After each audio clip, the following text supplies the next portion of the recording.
I salmonly swear, and it gets worse. New squid on the block. It wasn't my best day.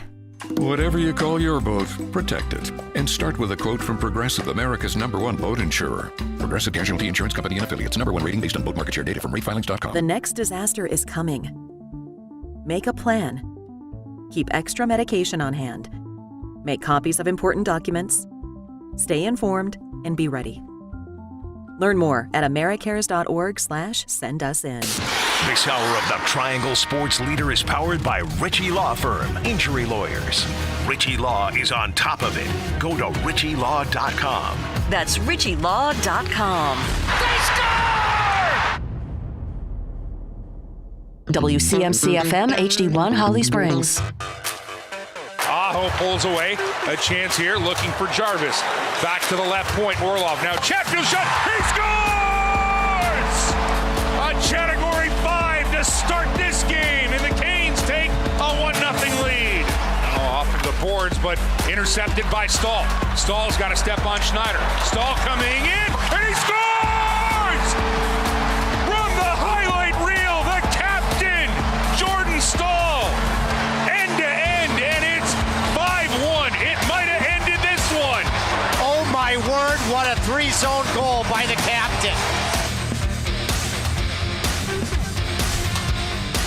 Hi everyone, it's the Adam Gold Show. Hope all is well. Welcome to your Wednesday. That is Victoria. Update. There you go. Bike. I know. Why did they get rid of the good commercials? I don't know. So for people watching on YouTube, youtube.com/Adam Gold Show or /999 The Fan. When the stream began, you might have noticed that I wasn't here. Whoops. Yeah, we got about 20 seconds out from showtime, and I went, wonder why I can't. Oh, I didn't bring my headphones in. Right. I know. People don't realize how important your ears are, as sometimes we like to call them, because then you can't hear anything as soon as the mic turns on. Thought about, well, maybe we can do the segment without it. And then I went, no, we can't. We have sound. I won't be able to hear it. Yeah. So, anyway. And you and I wouldn't be able to talk to each other. I know. I do not read lips. Sometimes I can. Right. Sometimes I can. Like, I was able to read Jimmy Butler's lips last night. Ooh. When Steph Curry did something very Steph Curry-ish, and Butler just went, I'm sure everybody could hear it there, that is a bad, exactly. Mm-hmm. You know the compound word that follows that. Yeah. So, yes, we are here. Should be a good show. Brendan Marks is going to join us to talk about the rosters for the 3 Triangle schools. State's done a great job in the transfer portal, basketball. State's done a great job. Carolina's certainly retooling. They look pretty good. We have zero info about None. Duke. We all know that Cooper Flagg's going. Yeah. I'm pretty sure that we're not wrong that Con Knipple and Kaman Malawach are going to follow him out the door. We have no idea what happens next. No clue what's going to happen next. There's a lot of guards that have decisions to make. Proctor, Evans, Foster, Darren Harris. There are incoming players. There's the transfer portal that Duke might want to dip into. I'm sure they will. What do they need? They might not even know what they need until some of these guys existing make their decisions. So we have no clue what Duke's going to look like next year. And I just think it's so wise for the Associated Press, or not the Associated Press, because they don't do it, but all of these, preseason, way too early top 25s, or the betting market right now, which has Duke as I think the second choice. Oh. Behind Houston. How? Yeah. We have no idea what Duke's going to look like. I don't It's a understand huge how you do question that. mark. Don't understand how you do that. Anyway, so we'll talk about the Triangle basketball rosters with Brendan Marks. We've got some football stuff. It is a Chip Patterson Wednesday. Today, I believe, is the official opening of the college football 10-day transfer portal. and Nico, quarterback whose name I really can't pronounce, so I'm not going to try. Yeah, that guy. He is in it. It will be interesting to see if there is a market for him, because this is definitely off-putting for a lot of people. This is the first, at least publicly, the first college football holdout. And it is, in fact, a holdout over money. It was probably not a wise decision to do this. Just in terms of the finances. Forget about how bad it might look to what is our norm. Financially, it's probably not a good idea, because at this late stage, there can't be a ton of portal money, or rather of NIL money available. I'm sure somebody can cobble together something semi-attractive, but is it going to be more than he was getting at Tennessee, which was in excess of $2 million? It's certainly not going to be the $4 million he was apparently seeking. And I do think that coaches and administrators and boosters are like, are we really going to pay this much for this guy after he ditched his old team? And again, I have zero problem with Nico. I can't pronounce his name. I have no problem with what he did. I am not even off put by the fact that he did at the 11th hour hold out. Because I don't know what happened behind the scenes. I don't know if Tennessee didn't come across with what they said they were going to. I have no idea. I do know it looks bad because, again, it is against the norm. And I know that I have not really read anybody who says, yeah, that's fine.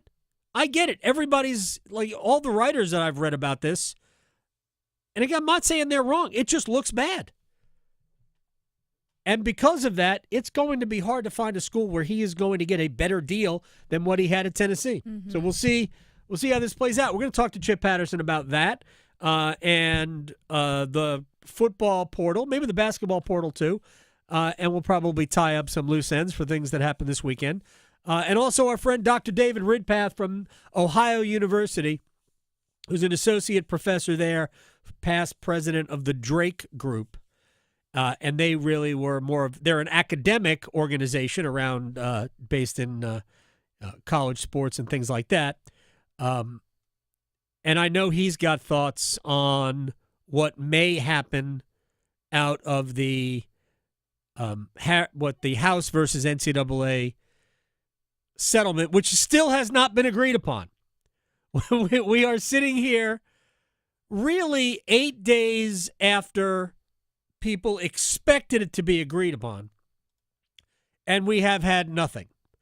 And all the stories I read yesterday have the NCAA saying we're not doing anything different on roster sizes. So there is no grandfather clause. We're not gradually stepping down the size of rosters to protect those players who would otherwise get cut, for lack of a better term, which Judge Claudia Wilkin, who is actually retiring at the end of this year, suggested that she wanted to see. They are not giving the judge what she wants to see.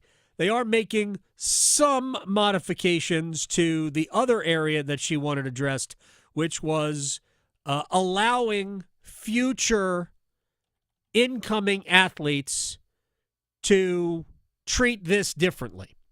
They're making some adjustment to that to prevent future, it's not really legal action, but it's hard to explain, but they made a slight modification to that area, and that's probably was never going to hold up this agreement.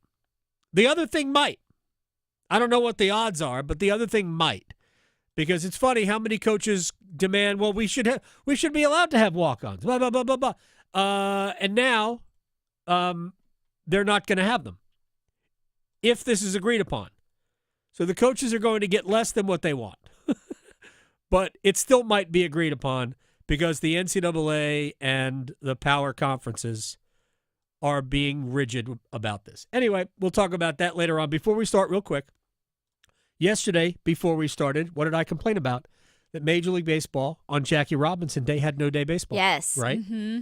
Today, on Jackie Robinson Day, Boxing Day. Yeah. I don't know. Post. Yeah, the day after. It's Boxing Day is the day after Christmas, right? Yeah. So there are 4-day games. Of course. 4 1:00 games, and we have the Cubs and Padres Yes. playing 1:00 in the Pacific time zone because it's in the 4:00 window Eastern. So we've got 5-day games today, none yesterday. Yeah. We could have done this yesterday. Took 10 innings yesterday to get that Cubby win. It's all right. Guys are good. I know. Look at that. We're trying. Look at I that. didn't start off very good. Oh, it's fine. It's fine. But you're good in this country. Yes, we just can't go to Japan. Don't play any more games in Japan. Yeah. All right, we got a Canes game tonight. We'll start there. All right, let's get going. This is the final countdown for the Carolina Hurricanes. 2 games remaining. They are in Montreal tonight with a very different-looking roster. When I saw the news release from the Hurricanes yesterday, I always look forward to talking to the head coach, but just a little bit more today because tonight, Skylar Brindamore will make his NHL debut. Yes. How cute. Oh, my gosh, that's going to be great. He'll wear number 76. He is a center. He's taller than his dad, by the way. Oh. Yeah. So I think Rod's probably 6 foot, maybe 6'1". Oh. Skylar's 6'3". Yeah. Oh, yeah. Oh yeah, Skylar's a tall kid. Anyway, I'm sure that Rod will downplay it and whatnot, but I ain't going to let him. No. No way am shouldn't. I going to let him downplay this. I might save all those questions for the end, though. So I could just badger him Yeah. about something like this. Anyway, so Skylar Brindamore was called up. Bradley Nadeau, Carolina's top offensive prospect, a winger with an absolute rifle of a shot. He's called up, 30 goals in the AHL, led all rookies in the AHL in goals. So he's up. Also, Dominic Fensor, who is a small defenseman. He's 5'7". But when you watch the game tonight, Hurricanes fans, when you watch the game tonight, you are going to see one of the best skaters you have ever seen. So, and he's, by the way, I think he was 4th or 5th on the team in scoring this year. Not goals, but total points. He had 32 points, I think, in 66 games. Pretty good for a defenseman in the American Hockey League. Also, again, remember, he's 5'7". So he's called up, and Riley Stillman was called up. So the Hurricanes, as far as we can tell tonight, just from the morning skate, there will be no Sebastian Aho, Seth Jarvis, Jackson Blake, Jordan Stahl, Jordan Martinook. All 5 of those forwards will sit out.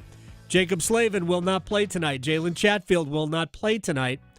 And they will go 11-7. There will be 7 defensemen, 11 forwards. And I feel bad for the Blue Jackets that need Carolina to win tonight. Mm-hmm. Carolina must win in regulation, and Columbus must win tomorrow against the Islanders in regulation. And that game for Columbus is at home. Yeah. So if Carolina can win tonight in regulation, and Columbus beats the Islanders tomorrow night in regulation, the Blue Jackets complete the best story in hockey this year. The worst story, but with a happy ending. Yeah. You lose Johnny Gaudreau before the season, and you could potentially end it in the playoffs. I really do hope that happens. I hope that happens for Don Waddell. I hope that happens for Blue Jackets fans who, are still crushed that a player as good as Johnny Gaudreau, a person as good as Johnny Gaudreau. You don't get this outpouring unless the guy is, worthy of that. And it would be good for them, cathartic for the franchise to make the playoffs. And, of course, we're rooting for Don Waddell. Yeah.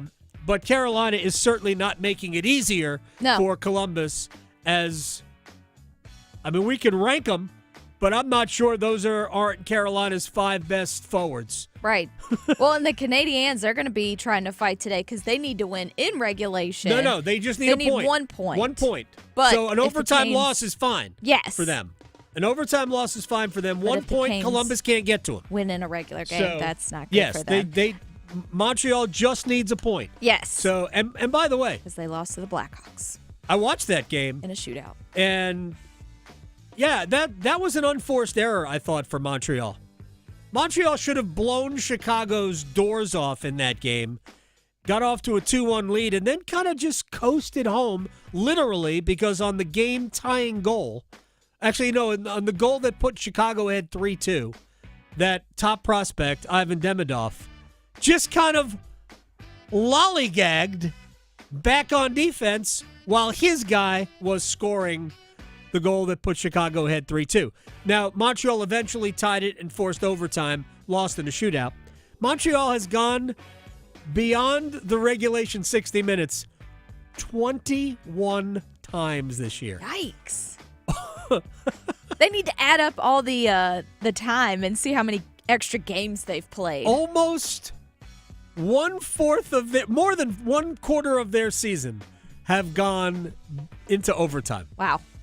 Carolina has gone into overtime 10 times. That's it. Anyway, that's tonight. And again, a skeleton crew for the Hurricanes. All right. I got one of 2 right in the NBA last night. Let's start in the West, and then we'll fold back to the East. Steph Curry and Jimmy Butler went off. They both went for more than 30. Butler had 38 points in the game. They are now the number 7 seed. They will get the Houston Rockets. Steve Kerr is the head coach. He is, I'm sure, excited about where they're going. It disappears into the ether, as we all know. There's no record of it, but it's a playoff game. And, I tried to downplay it a little bit before the game, but we desperately needed to win this game and get 4 days. Our guys have been basically playing knockout games for about 3 weeks, and one high-level game after another. And so to get this one, took 83 games, but we're right where we want to be, which is back in the playoffs, and we've got a chance. But maybe most importantly, we get the time to rest and prepare, because these guys need that desperately right now. Draymond Green, they need time off. I mean, they're old. Steph Curry's in his mid-30s. Draymond Green's in his mid-30s. Jimmy Butler's in his mid-30s. Their best players are all old. Draymond Green. We're not senior citizens. We're high-level basketball players. If we had to play tomorrow, we'll be all right. You train all year for this. So, yeah, this no disrespect to the senior citizens, by the way. We love our senior citizens. Just throw that out there. But we ain't there yet. Because we'll be just fine. You say that now.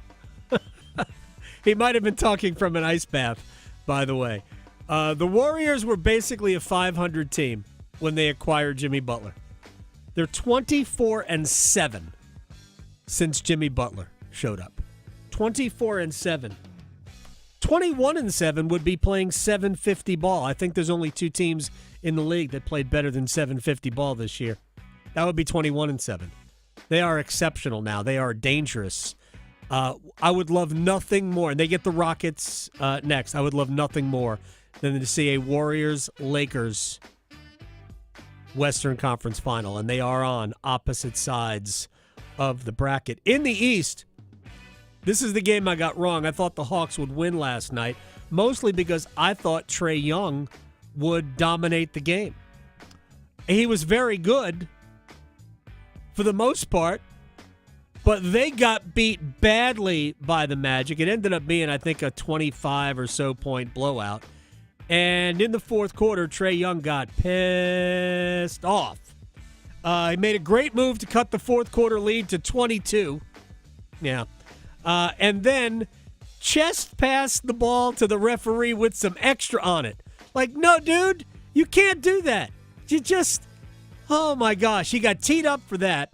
And then as the ball was coming down the court because they were getting free throws, he kicked the ball away from the other referee, and he got tossed. Here's Trae Young on being ejected. I mean, obviously, it's one game. I'm not letting it dwindle. I'm not letting people think about what I'm feeling and things like that. Obviously, I told them I was sticking up for the squad, and I'm not going to let the refs frustrate me like that in our next game. I know we got to win or go home next, so I'm going to be ready. And I told the team I'm going to be ready for them, and we got to go home and take care of business. Why would anybody trust you after that? Quinn Snyder, former Dookie, by the way, Atlanta's head coach. Didn't have a chance it happened fast as far as what happened. You're always concerned when there's a hard foul that puts a player in some sort of compromising position that could result in an injury. That was my understanding, that he hit the transom, but I saw that. I didn't see what transpired afterwards. I know Trey's aware of that as far as, the importance of him keeping his cool. He addressed that already with our team. And, he's quick to own that. I mean, it didn't matter. The game was over when he lost his mind. But see, here's where, and I'm not being vindictive here, that behavior is so bad. It's so unbecoming of a professional. Like, you can argue with the referee. I got no problem with that. Yeah. Right? Don't have a tantrum. Don't throw a ball at a referee. No. Are you a nut? Like, if Adam Silver said, you know what? I think Trae shouldn't play. I think you should serve a one-game suspension. Like, here's what's interesting. In college football, if you get a targeting call, you get ejected from the game, right? And then you also have to miss, I think, the first half of the next game. It would be interesting if two unsportsmanlike conduct technical fouls like that got you a half-game dock as well. It would be interesting if the NBA or any league wanted to do something like that, but whatever. He's going to play. And Friday, it will be the Hawks playing, because if you are in the 7-8 game, you have to lose twice in order to not make the playoffs, not make the actual playoff proper. And they were the 8 seed. They played at Orlando last night. The Hawks will host the winner of the game between the Heat and the Bulls. Winner goes to Atlanta. Loser is out. I think it will be the Bulls, although that game is very tight in terms of a point spread. Chicago was a 1-point favorite at home. It could be, if it is Chicago, it would be a matchup, no, it wouldn't be. I don't know why I was thinking about Orlando. Kobe White is Chicago's leading scorer. Cole Anthony, by the way, for the Magic last night, had 26 points or so off the bench. So Carolina guys representing in the playoffs so far. We'll see if Kobe White can match Cole Anthony's output, but Kobe White at home for Chicago against the Miami Heat tonight. The University of Colorado is retiring the jerseys of Travis Hunter and Shedeur Sanders.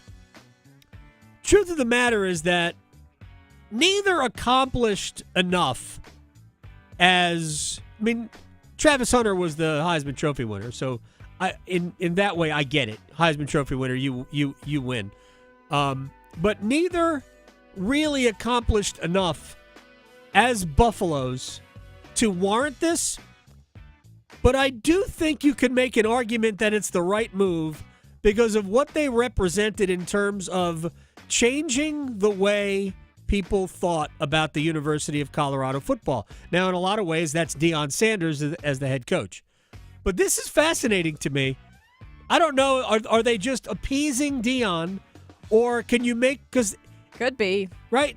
Well, they didn't win a lot of games last year. They No. won, or 2 years ago. They won a bunch last year. Mm-hmm. They ended up playing the last game. I think they played the last game of the season for a spot in the conference championship game, or maybe they made the conference. I don't even remember.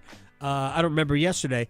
But so they put on a nice run to get to late in the season and put themselves in position to win a conference championship. But again, they didn't win it. So the accomplishments aren't awesome, but these were two dynamite players, and they'll have their jerseys retired. It'll be interesting to see if Dion leaves after another year or so. I mean, it won't seem empty because, it was there and it happened and we saw it and we experienced it. But it's just interesting that it just very little was actually accomplished other than this marketing explosion for UC. Anyway, Sanders and Hunter each having their numbers retired. Hunter said about the draft, if I'm not playing both sides of the ball, it's a deal breaker for me. I don't know who would draft him and not play him both sides. I just don't think you're going to play every snap on offense. You'll play some. For me, cornerback, way more important of a position than wide receiver. So you're going to play cornerback all the time, and you'll play wide receiver a good amount, but not all the time. And Shedeur Sanders apparently was meeting with the Giants. So maybe he is in play for the Giants still at number 3. Chip Patterson will have some thoughts on some of those topics coming up in our next hour when we come back. Brendan Marks of The Athletic. Triangle basketball is going to look very different next year. Not only do we have a new coach, we got a whole mess of new players out of the portal. We have no idea what Duke's roster is going to look like, and we'll talk to Brendan Marks next.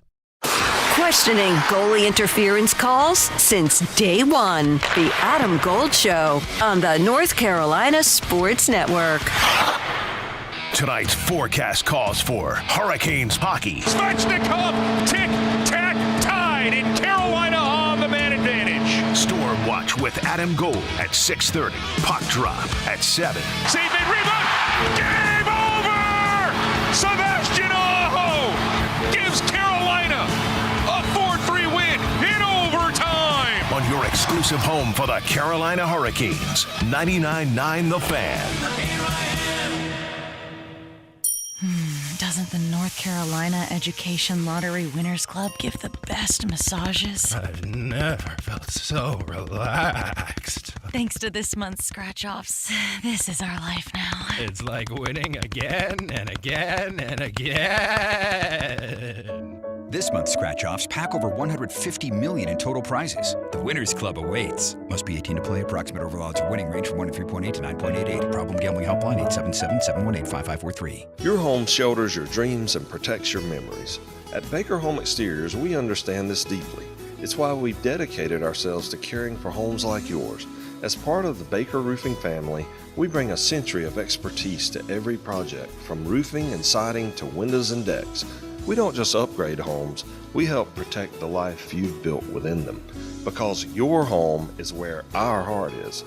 Visit BakerHomeExteriors.com and start your home's next chapter.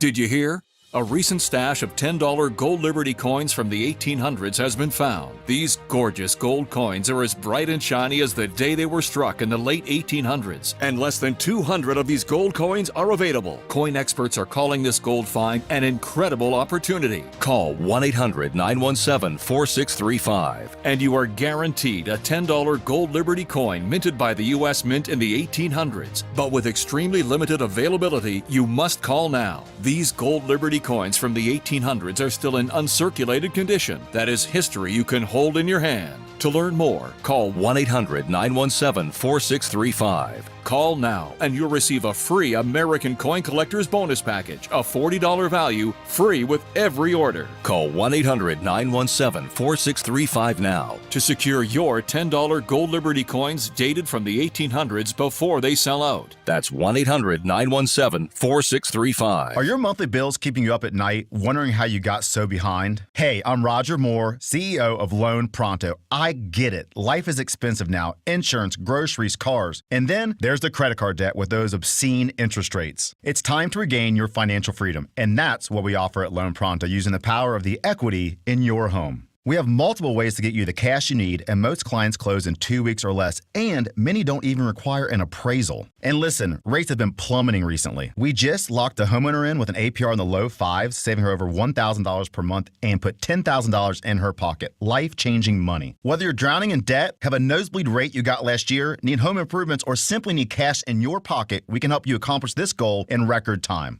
Call us today and get started with no hard credit pull, just a conversation. LoanPronto.com, 919-381-1760. LoanPronto.com. That's LoanPronto.com. Equal housing lender, NMLS 1661781, subject to lender approval, NMLSConsumerAccess.org. Cool cars, cool people, good times. America's favorite car show is back. The Good Guys 10th Griot's Garage North Carolina Nationals, presented by Trimmett. This Friday and Saturday at the North Carolina State Fairgrounds in Raleigh. Cruise on out and see over 1,500 of the Southeast's finest hot rods, muscle cars, and trick trucks. Autocross racing, a Saturday night demolition derby, vendor midway, live entertainment, and more. This Friday and Saturday at the North Carolina State Fairgrounds. Details at good-guys.com.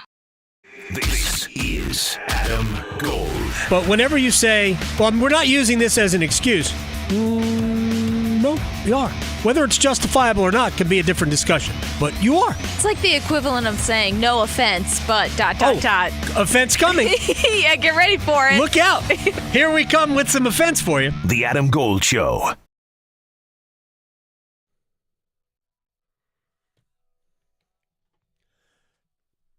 It's the Adam Gold Show. I am Adam Gold. Victoria on the ones and twos.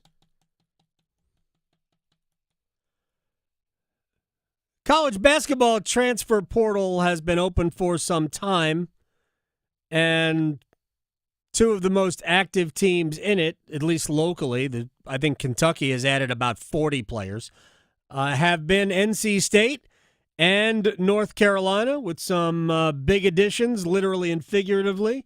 And Duke has done zero, at least that we know about, other than we know Cooper Flagg's leaving. We pretty much know Con Knipple and Common Malawach are leaving. Brendan Marks, it's his job to kind of track such matters and cover the sport of college basketball for The Athletic, joins us on the Adam Gold Show. Have you detoxed? It's now been more than a week. Have you detoxed from San Antonio? I don't mean that in a literal way, but just kind of unwound from the season. It used to be a lot easier to do that, but considering the transfer portal opens during the NCAA tournament, the kind schedule makers have not granted us much of a reprieve. So trying to keep up with it as best I can while also sneaking in a nap every once in a while. All right, well, you need your rest, Brendan. So let me just start with Duke, because we have basically done nothing past the post-mortem of what happened about, 10, 11 days ago. We know that Cooper Flagg's next basketball will be played in the NBA. I think we're about 99% sure that's the same thing for Con Knipple and Kaman Malawach. And I know there are other issues regarding Malawach and his family that, are not necessarily for this show, but are definitely real. But where is Duke and decisions for Tyrese Proctor, Caleb Foster, Isaiah Evans, Darren Harris, and anybody else as we sit here today, again, about 11 days after the end of the year? Yeah, so, obviously you mentioned there's a lot of guys who are definitely going to be out the door, starting with those three, likely, if not guaranteed, lottery picks, and Cooper Flagg, Con Knipple, and Kaman Malawach. Over commercial break, Con Knipple actually made it official. He's going to the NBA draft. So there you go. Good. There you go. Our draft expert has him top 5. I'd be surprised if he didn't go top 10. Lottery is an absolute worst case scenario. But yeah, as far as those other decisions, my understanding, I would be very surprised if Tyrese Proctor is back. It's the guy who came in with, first-round buzz, reclassifying out of Australia, became a real knockdown three-point shooter this year, has been a solid point-of-attack defender, has obviously proven that he can be a playmaker. I would expect him to test his professional future as well. The two who are most interesting to me are Caleb Foster and Isaiah Evans, and especially Isaiah Evans of those two. Yeah. I think what John Shire did with Caleb Foster and sort of resuscitating him the second half of the season, I thought he played actually really well in the first half of the Houston game, and quite frankly, I think he deserved a little bit more burn than he got in the second half of that game. Yeah.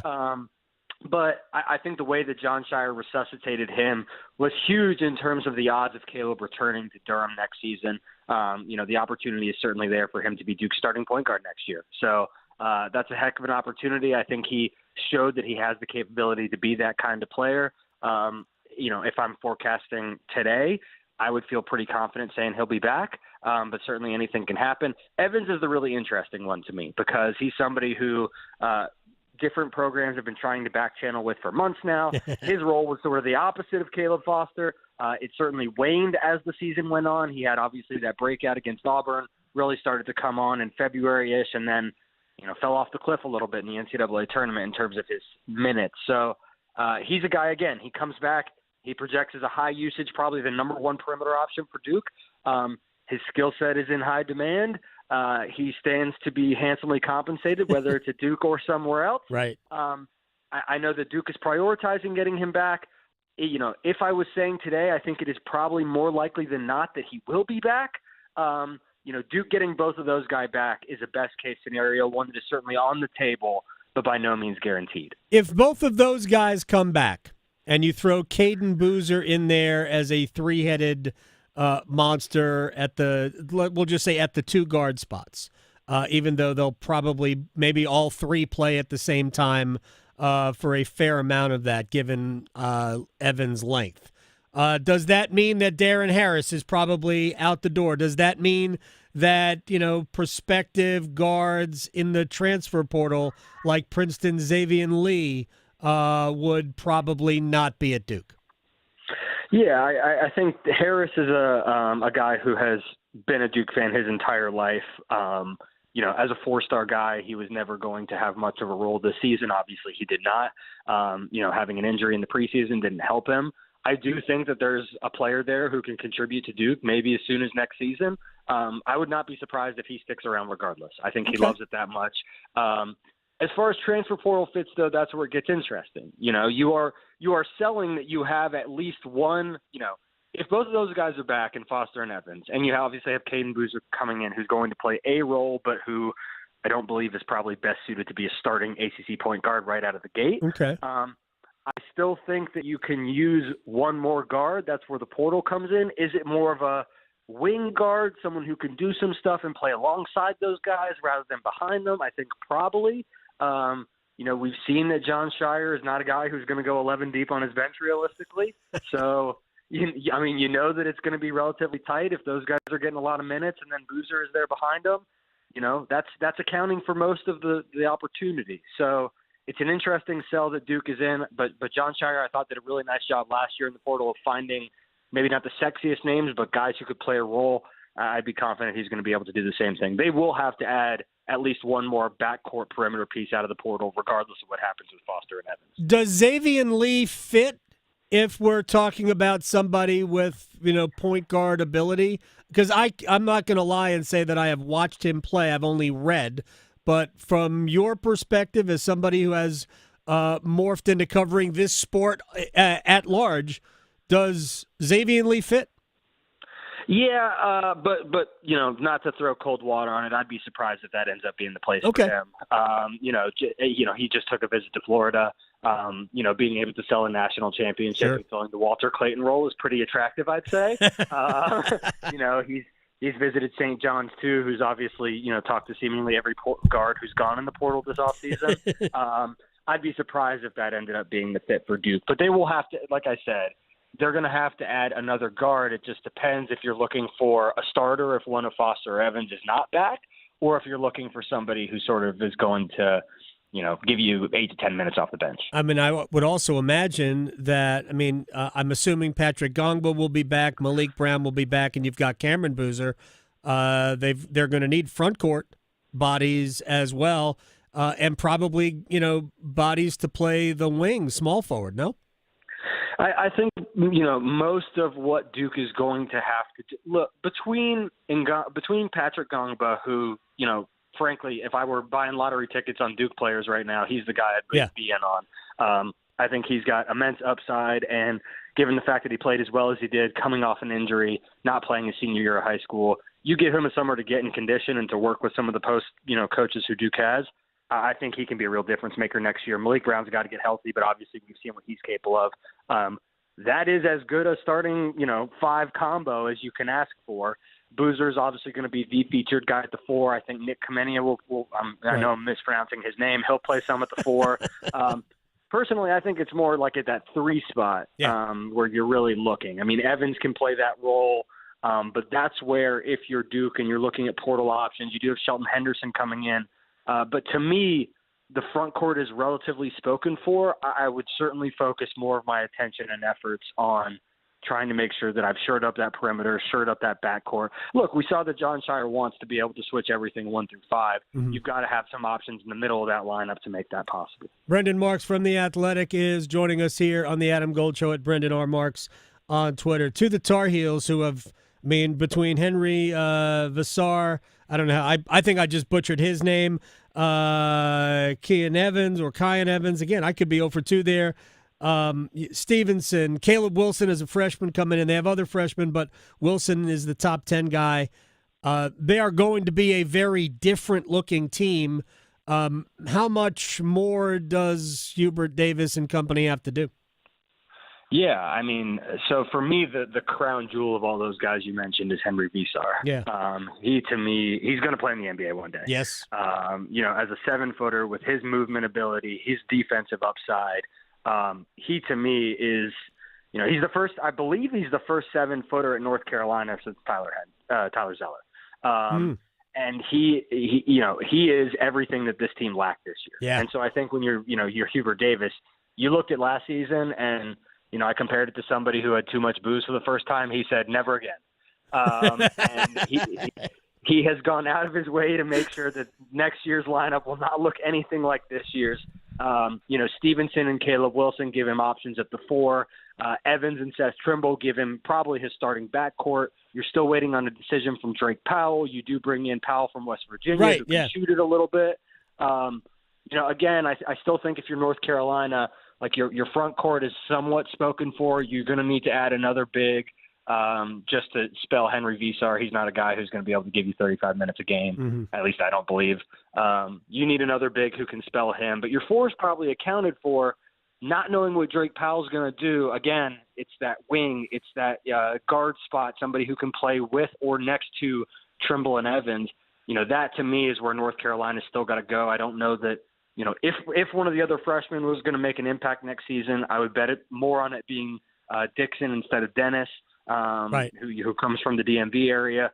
I think that he could play a role. You don't want to count on him having to play a role, especially in this era of the sport. So for me, again, for both programs, it's looking for wing guys. It's looking for another guard to round up your rotation. In that sense, North Carolina and Duke are kind of shopping for the same role. What's your best guess on Drake Powell? It's a tough situation. I think he is one where let me put it to you this way. The number of NBA people I had reach out to me over the course of last season who were interested in Drake Powell and Ian Jackson, I would say 95% of the calls were about Drake and only 5% were about Ian Jackson. So as far as being a toolsy, long 3-and-D, especially emphasis on the D, on the defensive stopper ability, that is what NBA scouts are really excited about with Powell. But quite frankly, him playing up as a small ball 4 last year has left a lot of them wondering, like, okay, we still don't really know what this guy is capable of doing. I think it would behoove him developmentally probably to come back. But if he gets, from the Undergraduate Advisory Council, if they say, hey, look, man, you're going to be a top 20 pick, it would be hard, I think, to turn that down. Barring that, I think coming back, he as far as I understand it, was North Carolina's number one priority this offseason, getting him back.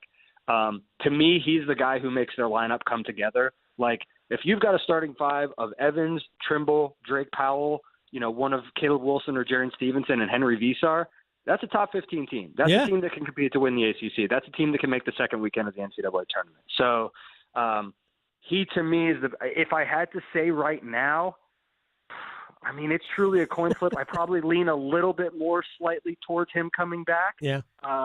But again, it truly could go either way. I do not want that to, sow false hope for UNC fans listening. But he is a priority, if not the priority. And getting him back, again, to me, completely changes the ceiling for North Carolina next season. It's so funny. I mean, if you go back to January and the world was all about Ian Jackson, and I liked Ian Jackson, and then all of a sudden by the end of the season, it was like, well, the other guy's better. Powell, yeah, because the commitment on the defensive end is definitely different. Only about a minute left, and I've already talked extensively about what the Wolfpack have done so far, but Brendan, so many new players coming in. There's still, I didn't even mention that Mike Abel, a top 30 player in many recruiting rankings, is also going to be a part of this. Looks like the Wolfpack are going to have a completely different roster next year. And I would argue after the season they had, that's exactly what they needed. True. I mean, how many pieces do you want to keep from a team that didn't even make the ACC tournament, respectfully? Right. So, yeah, I think, look, this was going to be a wholesale, changing of the guard. You've seen that so far. If there was a guy you'd want to keep around, I think that Will Wade has, and Paul McNeil. I think there's something there. And I like the pieces they've brought in. They're not done by any means. I think Trey Holloman gives you a proven high major guard. Kadir Copeland was a guy who I liked back at Syracuse. I know Joe Giglio doesn't agree with me in that respect, but I think that Copeland could play. I think he's an interesting, point guard, perimeter guy. I'm interested to see how they fill out the rest of the roster. Clearly, this is not going to be a multi-year rebuild. NC State is expecting to compete to make the NCAA tournament next year. I would go short of saying that it's going to be a full Pat Kelsey Louisville-style turnaround just because the money that Louisville was working with is in a different stratosphere. Right. But I think you can reasonably make the argument, and I would, that Will Wade at NC State was the best fit of a new coach this entire hiring cycle, and I would be shocked if he is not successful there in the long haul. Has Mackenzie Mbako already committed to State, or is it still in the strong rumor stage? If he has, I've missed it, but that's entirely possible because news moves faster than I can keep up with. He is certainly a talented player. He's got a little bit of baggage off the court. Again, was originally committed to Duke, ended up just decommitting, going to Indiana. Did not really, didn't noticeably improve from his freshman to sophomore season. How much of that you put on him versus the coaching staff, we'll see. Obviously a very talented player. That's a guy who you put him in Will Wade's hands and he can turn him into an NBA player. Yeah, well, I mean, he's got the ability to shoot from deep too. Maybe he spent too much time based on what I've read and seen in a limited way, but maybe he spent too much time on the perimeter as opposed to being more of a guy who can swing both ways. Brendan Marks from The Athletic at Brendan R. Marks on Twitter. That comment about somebody who had too much booze the first time sounded very San Antonio to me. No comment. Sounded. Having been to San Antonio. My only question about that city is really why is the water that color? But that's another story altogether. Brendan, I appreciate your time always, sir. Talk to you soon. Absolutely. My sister lives in San Antonio. She's been there a decade. She's still wondering why the water's that color. It's just not real. Thank you, sir. Talk to you. You got it. Brendan Marks here. One-timers next. Talking sports so you don't have to pretend to know stuff. The Adam Gold Show on the North Carolina Sports Network. Hey, it's Adam Gold from my friends at FanDuel, America's #1 sports book, and the NBA play-in tournament is almost upon us, and FanDuel is giving all new customers a chance at $250 in bonus bets. Join today, place your first $5 wager. If that wins, $250 of their money belongs to you. Three-pointers, steals, assists, whatever. FanDuel.com/AGS. FanDuel.com/AGS for the NBA Play-In Tournament. FanDuel, official sports betting partner of the NBA. 21 and over and present in North Carolina. First online real money wager only. $5 first deposit required. Bonuses issued as non-withdrawable bonus bets, which expire 7 days after receipt. Restrictions apply. See terms at sportsbook.fanduel.com. Gambling problem? Call 877-718-5543 or visit morethanagame.nc.gov. The Body Armor State Games are coming to Greensboro this June. Registration is open to athletes of all ages and skill levels in 20 different sports. The Body Armor State Games feature 11,000 athletes and 600 teams. Don't miss out on North Carolina's largest sports festival of the year. Visit bodyarmorstategames.org today. That's bodyarmorstategames.org. The Body Armor State Games are proud to partner with Truist, Lowe's Foods, and Blue Cross and Blue Shield of North Carolina. It's the first day of the first grade, and she found a new best friend. It's a laid-back Sunday afternoon you wish would never end. The homemade taste of Bluebell and good friends gathered round. The good old days are being made right now. Chocolate lovers are going absolutely bananas over our new Bluebell Banana Fudge.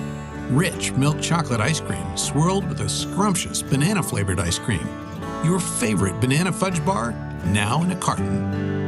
The good old days are being made right now. The good old days are being made right now.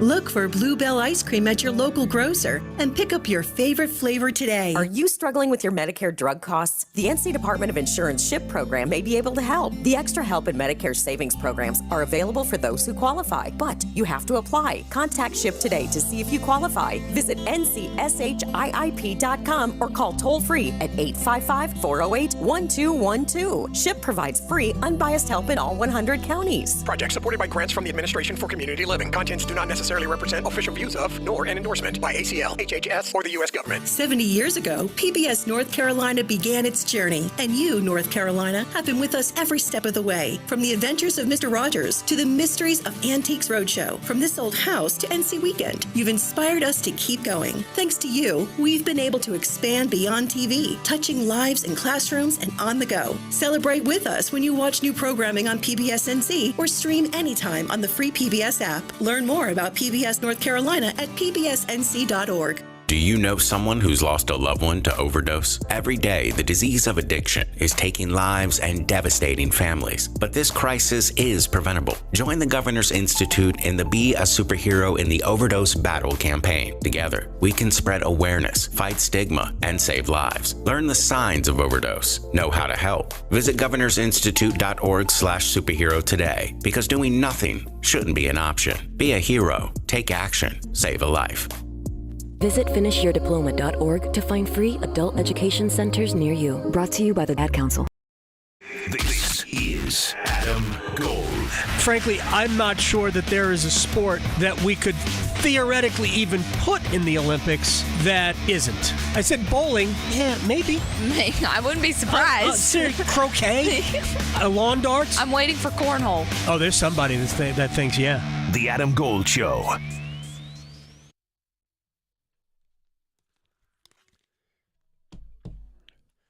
Chip Patterson next hour as we talk about Nico. I can't pronounce his name.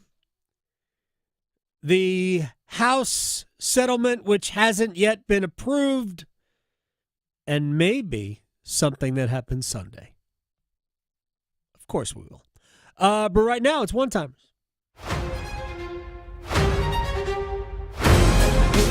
Okay, so we actually just got a question on the YouTube stream, so I will start with that one in case we don't have time. So Justin, he wants to ask, personally, he thinks that NIL is going to kill college sports. These kids need training in how to use money. So can you explain why you think NIL is a good thing? Oh, are we just being so protective? Adults don't need help in learning how to handle money? Sorry. I got nothing for the daddy state here. Everybody's entitled to make mistakes. These kids are adults. They make millions, hundreds of millions of dollars for schools. NIL is the least. I've said this before. Had the NCAA allowed athletes to earn money based on being athletes before, something that they deemed violation of their amateurism rules, we wouldn't be in this position.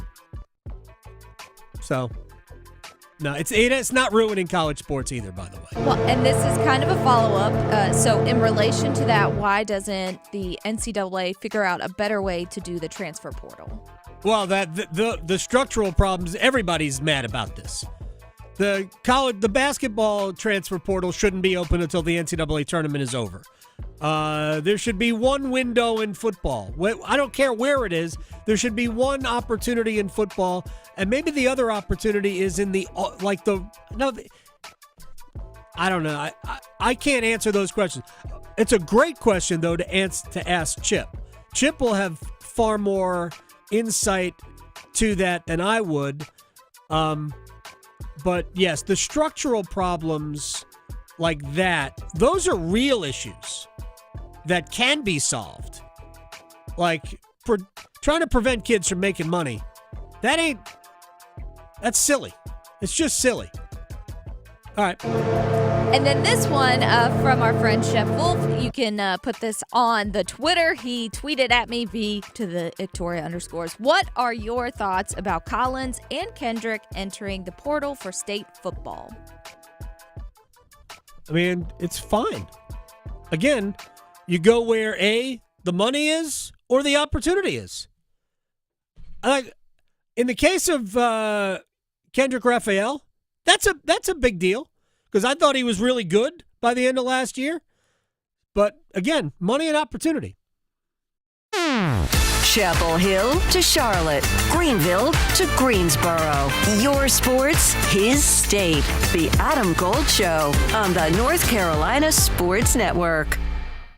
Adam Gold here from my friends at FanDuel, America's #1 sportsbook. NBA play-in tournament is here. We are in the midst of it. Warriors and Magic won. Tonight it will be the Bulls at home to beat the Heat. Look out for Kobe White there. And the Kings will beat the Mavericks. How did these two teams make the playoffs? Unbelievable. That is a failure right there. FanDuel.com. I guess I got to pick a winner. Give me Sacramento. FanDuel.com/Adam Gold and new customers. Win your first $5 wager, you get $250 in bonus bets. Win that wager, we give you $250 to do with what you want. FanDuel.com/Adam Gold. Let's go. 21 and over and present in North Carolina. First online real money wager only. $5 first deposit required. Bonuses issued as non-withdrawable bonus bets, which expire 7 days after receipt. Restrictions apply. See terms at sportsbook.fanduel.com. Gambling problem? Call 877-718-5543 or visit morethanagame.nc.gov.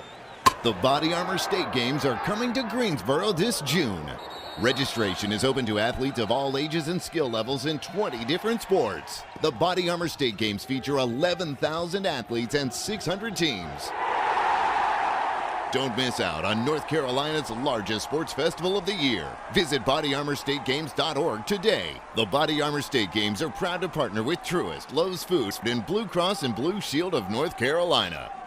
Are you suffering from chronic joint pain or just struggling with daily activities because of discomfort in your knees, back, or other parts of your body? Well, I've got great news. It's called DaVita Med Spa and Wellness, a solution that can help you get back to feeling like yourself again without the risks of invasive surgery or long-term prescription drug use. DaVita Med Spa and Wellness is a regenerative medicine clinic. Their innovative treatment options address the root cause of your pain to promote healing and prevent re-injury for long-lasting pain relief. If you have arthritis, joint pain, sports injuries, or other conditions, their highly trained medical providers will develop a cutting-edge treatment plan tailored just for you with little to no downtime. DaVita Med Spa and Wellness can get you back to doing the things you love. Call DaVita Med Spa and Wellness today, spelled DVIDA. Call 984-333-1313, 984-333-1313, 984-333-1313. If you've got a gas-powered engine, keep it running like new at every fill-up. Stable in-season protection is your engine's preventative medicine, cleaning and protecting the entire fuel system in season. In outdoor power equipment, prevent gum and varnish buildup that could cause a rough or non-running engine. For cars and trucks, increase fuel efficiency and power by removing deposits, ensuring your engine's long-term health. Stable outperforms the competition in independent lab testing. So at every fill-up, start with Stable. If only life had a remote control, you could pause or rewind. Well, life doesn't always give you time to change the outcome, but prediabetes does. Take the 1-minute risk test today at doihaveprediabetes.org. Brought to you by the Ad Council and its prediabetes awareness partners. Is your AC ready for summer? Don't wait for the heat to hit. Weak airflow? Warm air? Strange noises? These are warning signs your AC needs attention. Our skilled technicians offer AC repair services or replacements to keep your family cool all summer long. Don't sweat it. 1 Hour Heating and Air Conditioning has your back. Here to keep your home cool all summer. Visit onehour.com to schedule today. Financing options available. I'm attorney Brian Ritchie. Big truck accidents can cause life-changing injuries, and life-changing injuries deserve life-changing money. I know big truck wrecks, and I know how to fight those big insurance companies. If you've been hurt by a big truck, contact us at ritchielaw.com. I'm on top of it. Broadcasting live from the Lenovo Studios. WCMC HD1 Holly Springs. 99.9 The Fan. The Triangle Sports Leader. Nothing the Saints do surprises me. They have been unconventional at times in the past, and that includes the decision to sign Derek Carr to a bunch of money a couple of years ago. So the Carolina Panthers were in that market too. I mean, Frank Reich was thinking seriously about, rather than committing resources to the number 1 pick, just signing Derek Carr as a free agent and rolling with that. They wanted to go in a different direction. They did, and I think it'd be hard to argue that they're not better off for it right now. It's the Adam Gold Show. It was Darren Gant, Panthers.com from yesterday, throwing shade at the New Orleans Saints. It's okay with me. Yep, I'm with you. Big fan. And I actually don't like them anymore without Sean Payton. Mm-hmm. I like them the same amount, which is 0. Exactly. I don't know why that is. Somebody I hold in very, very high regard is a longtime Saints fan. Okay, yeah. And I have a friend who works for the Saints. Oh, so I hold those people in high regard, but not the football team. No, not the football team. I mean, I know where mine comes from. They're in my Panthers division. Yeah, exactly. So that makes sense. But yeah, I don't have an emotional tie to the division. So it's but I don't. I have no love lost for that franchise. But they don't have a quarterback. Derek Carr's hurt. Yep.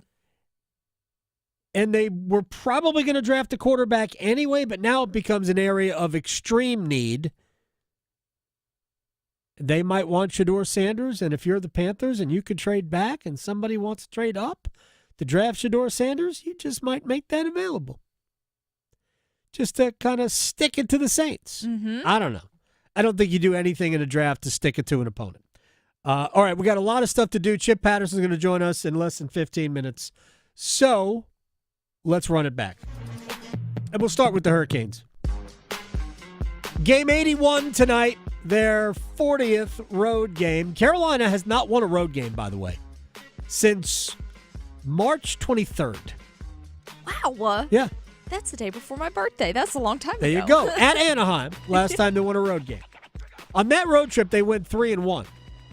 That was pretty good. The only loss was the blowout loss in L.A. against the Kings. But they won in Anaheim. They haven't won a road game since. They've lost their last 4. They had a 4-game road trip. The only game they got anything out of was the game in Washington, where they lost in a shootout. But they played poorly in the other 2. Poorly in the games in Detroit and Boston. Then they got back on it in Washington, just didn't win it. Right? Or no, they lost in Buffalo, got shut out in Buffalo. Then they got back on it in Washington, just lost the game. Then they came home against the Rangers and torched New York. And then didn't play well against Toronto after the first period. So Carolina's only won 1 of their last 6. I mean, I'm not alarmed by it. I'm just saying they've only won 1 of their last 6 games. But They will play tonight, and they will not have in the lineup. These guys were not at the morning skate, so they're not playing tonight. Aho, Jarvis, Blake, Stahl, Martinook, Slavin, Chatfield. Woo! That's a good chunk. Big chunk. Yep. That's a good chunk right there. The 5 most important forwards and your best defenseman and your second best defensive defenseman, and a guy I think who leads your defenseman in goals in Jalen Chatfield, who has 7. So there's a lot in terms of out of the starting lineup tonight. In the starting lineup, and we'll go, they brought 4 guys up from the minor leagues yesterday. Dominic Fensor will make his NHL debut. He was, I think, a third-round pick, 5 years ago or so. Ended up at, I think, Northeastern to play college. 5'7", 160-pound defenseman. But wait till you see him skate. If you have not seen him skate, I remember going to the Hurricanes rookie camps, watching him skate, and you go, oh my gosh, super fast, really shifty, has a great offensive idea. I think he was 4th on the team, 4th or 5th on the Chicago Wolves in points this year. He can play. He's just small, but he'll be fun to watch tonight. Riley Stillman, who was up from the minor leagues, he was here already. He's played a few games for the Hurricanes this year. He will also draw into the lineup. They'll go with 7 forwards and 7 defensemen and 11 forwards tonight. Bradley Nadeau, who we saw last year, Carolina's top offensive prospect, a winger with an unbelievable shot who scored 30 goals, led all rookies in the AHL in scoring. He will play tonight. And Brindamore at center. No, not the head coach. Skyler. Yeah. Skyler Brindamore makes his NHL debut tonight, and it's very cool. Father-son combination for the Hurricanes. Now, he is the third. It will be the third father-son combination. This is like Rod played here.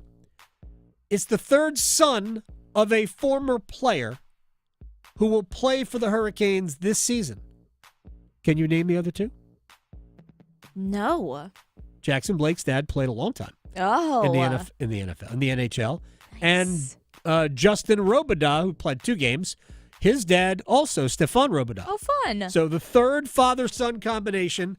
I cannot wait to talk to Rod Brindamore later for the pregame show. Yeah. I'm going to find out just how he feels about this, and I will not take any downplaying it at all. Maybe you have a little happy tear roll down his eye. I want Rod to go full dad mode for a second. Yeah. Just a second. Be a dad. Don't be a head coach. Right. Then put the gum back in, close the door, and you're good. Exactly. I'm looking forward to that. Real quick about stakes tonight. I mean, theoretically, Carolina can still finish ahead of Tampa Bay and get have the third best record in the East, or rather the second best record. That would be third. And if you play Tampa in the Eastern Conference Finals, assuming, obviously, you get that far, you could have home ice advantage, which I think would matter. But it doesn't matter, obviously, enough to risk your best players who are absolutely indispensable getting hurt before now and the end of the regular season.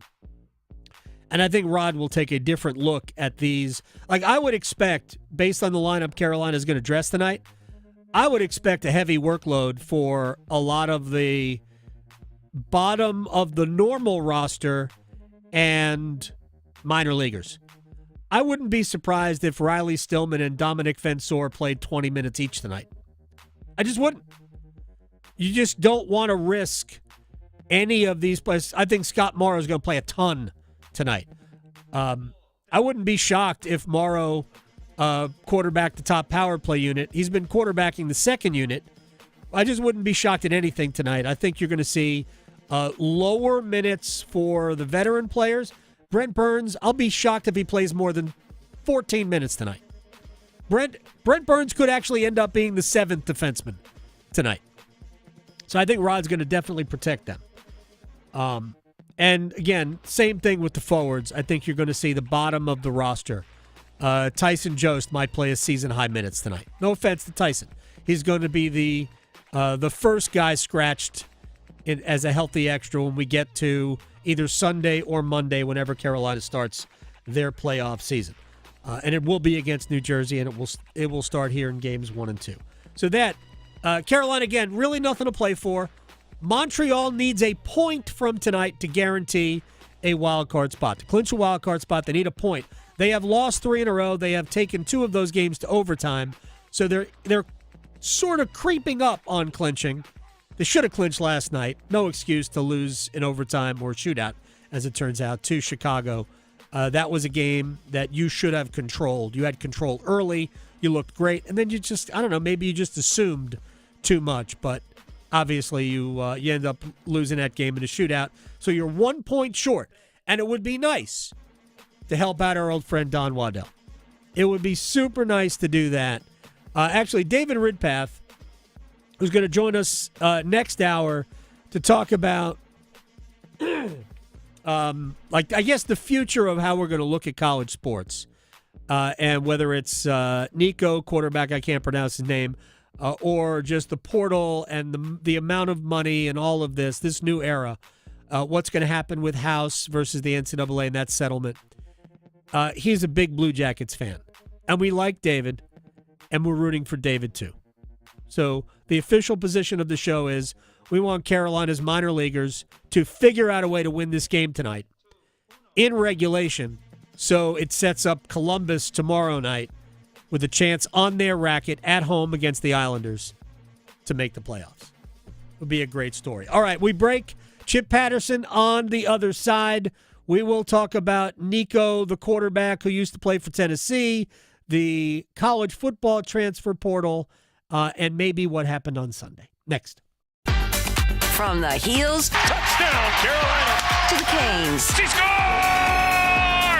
He covers it all. The Adam Gold Show on the North Carolina Sports Network. Tonight's forecast calls for Hurricanes hockey. Svechnikov, tick-tack, tied, in Carolina on the man advantage. Storm Watch with Adam Gold at 6:30. Puck drop at 7. Save it, rebound! Game over! Sebastian Aho gives Carolina a 4-3 win in overtime. On your exclusive home for the Carolina Hurricanes, 99.9 The Fan. Hello, friends. Let me tell you about one of the coolest hangouts in the Triangle. X Golf in Cary. Adam Gold here for X Golf, the premier indoor golf experience in North Carolina. Serious high-end simulator play where you and your regular foursome can play Bethpage Black, cited this fall's Ryder Cup, or you can choose from about 60 other world-class tracks, or just hang out, chill with a drink, some great food, watch the game. Incredible night out. McGregor Shopping Center. X Golf in Cary. PlayXGolf.com/Cary. Doesn't the North Carolina Education Lottery Winners Club give the best massages? I've never felt so relaxed. Thanks to this month's scratch-offs, this is our life now. It's like winning again and again and again. This month's scratch-offs pack over $150 million in total prizes. The Winners Club awaits. Must be 18 to play. Approximate overall odds of winning range from 1-3.8 to 9.88. Problem gambling helpline 877-718-5543. Everyone deserves a fast and reliable connection. One that helps better their everyday through the things they value most. Friends and family, education and career. A connection that opens pathways to opportunity and builds roads to a better future. At Spectrum, we're committed to delivering just that every single day. Because with the right connection, anything is possible. That's Life Unlimited. That's Spectrum. Dear McDonald's, your breakfast menu? Fire. 10s across the board. I could be happy with anything, even though I ordered the same thing every time.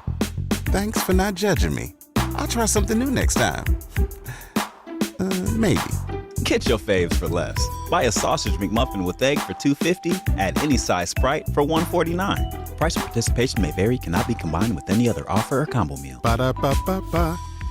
Are your monthly bills keeping you up at night, wondering how you got so behind? Hey, I'm Roger Moore, CEO of Loan Pronto. I get it. Life is expensive now. Insurance, groceries, cars. And then there's the credit card debt with those obscene interest rates. It's time to regain your financial freedom. And that's what we offer at Loan Pronto, using the power of the equity in your home. We have multiple ways to get you the cash you need, and most clients close in 2 weeks or less, and many don't even require an appraisal. And listen, rates have been plummeting recently. We just locked a homeowner in with an APR in the low fives, saving her over $1,000 per month, and put $10,000 in her pocket. Life-changing money. Whether you're drowning in debt, have a nosebleed rate you got last year, need home improvements, or simply need cash in your pocket, we can help you accomplish this goal in record time. Call us today and get started with no hard credit pull, just a conversation. LoanPronto.com, 919-381-1760. LoanPronto.com. That's LoanPronto.com. Equal housing lender, NMLS 1661781, subject to lender approval, NMLSConsumerAccess.org. Cool cars, cool people, good time. America's favorite car show is back. The Good Guys 10th Griot's Garage North Carolina Nationals, presented by Trivet. This Friday and Saturday at the North Carolina State Fairgrounds in Raleigh. Cruise on out and see over 1,500 of the Southeast's finest hot rods, muscle cars, and trick trucks. Autocross racing, a Saturday night demolition derby, vendor midway, live entertainment, and more. This Friday and Saturday at the North Carolina State Fairgrounds. Details at good-guys.com. This is Adam Gold. 80-second mark, I scream in the booth. I screamed in the booth. Why the heck is he still on the ice? Did you say it in Finnish? I should have. Yes. No, he wouldn't. He curses in English. He does. All right, 2 seconds later, he scored. Yes. And I went, oh, that's why. That's what. The Adam Gold Show.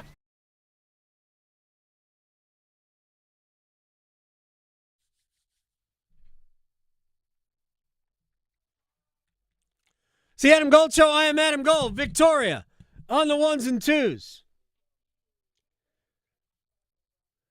My friend Chip Patterson, CBSSports.com, Cover 3 podcast moderator, fellow person probably let down financially by Bryce and DeChambeau, but I was not unhappy about it at all.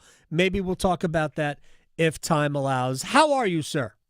The phrase is hedging happiness. Yeah. Some call it the emotional hedge. My friend Mackenzie Brooks, she likes to call it hedging happiness. I was probably more heartbroken over some other, I don't know, a triple bogey on 18 that was a bit costly in terms of a final finishing position.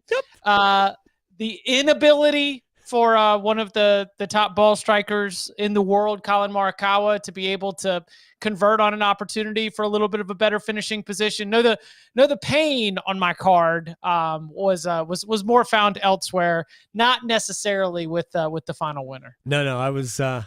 We'll talk about that later. All right, let's get to it. I don't know. I can't pronounce his name. I thought I had it. Come on, Adam. This guy has been the face of NIL. Dude. This guy, in 2022, we got our hands on the first $8 million NIL deal. We actually got to see what goes into these things. In 2024, the Tennessee State Attorney General sued the NCAA over this man. And now he has become yet again. I mean, it's just, I don't know where this ends with Nico Iamaleava, but that's not that hard to say. Iamaleava?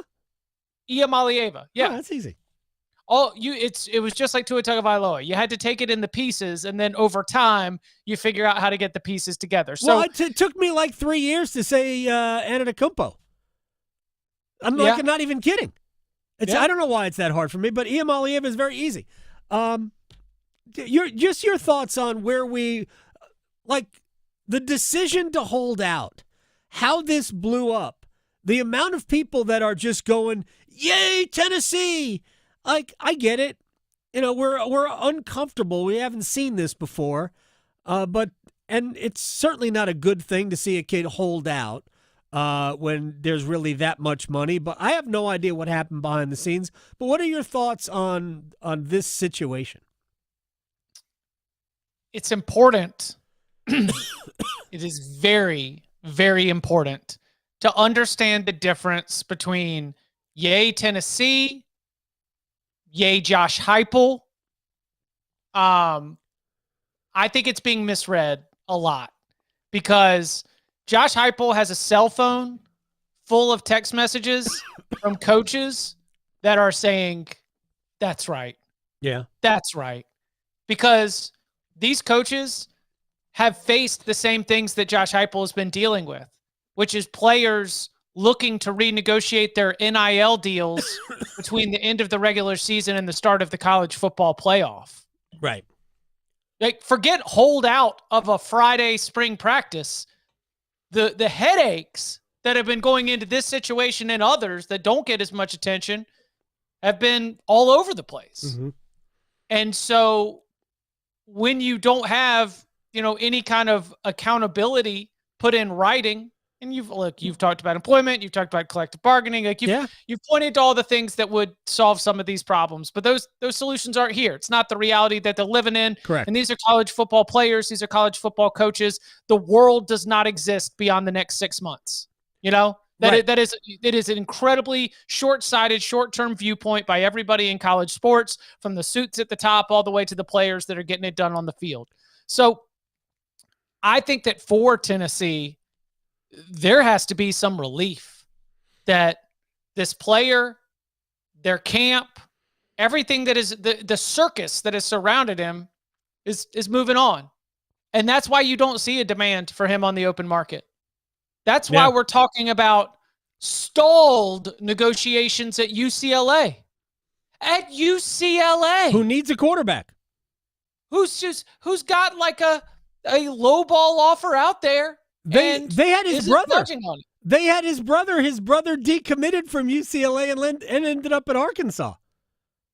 It's it's unfair to Nico, the person, the young man who very clearly has sort of been at the center of this. Because do you know who else has been on the forefront in the face of these NIL big picture topics? Jaden Rashada. Right, absolutely. And you know who else is in the transfer portal right now with no home? Jaden Rashada. Wow. I mean, it's just like the guys who are at the center of these big money battles and these bag chasers and this who's going to win. And these are players that end up getting left behind. So it's what do I think as we sit here Wednesday, April 16th, news break, story starts last Thursday night, Friday morning he skips, Saturday morning they're moving on, couple Cover 3 podcasts, couple HQ hits. Like, as I sit here now, I'm sad.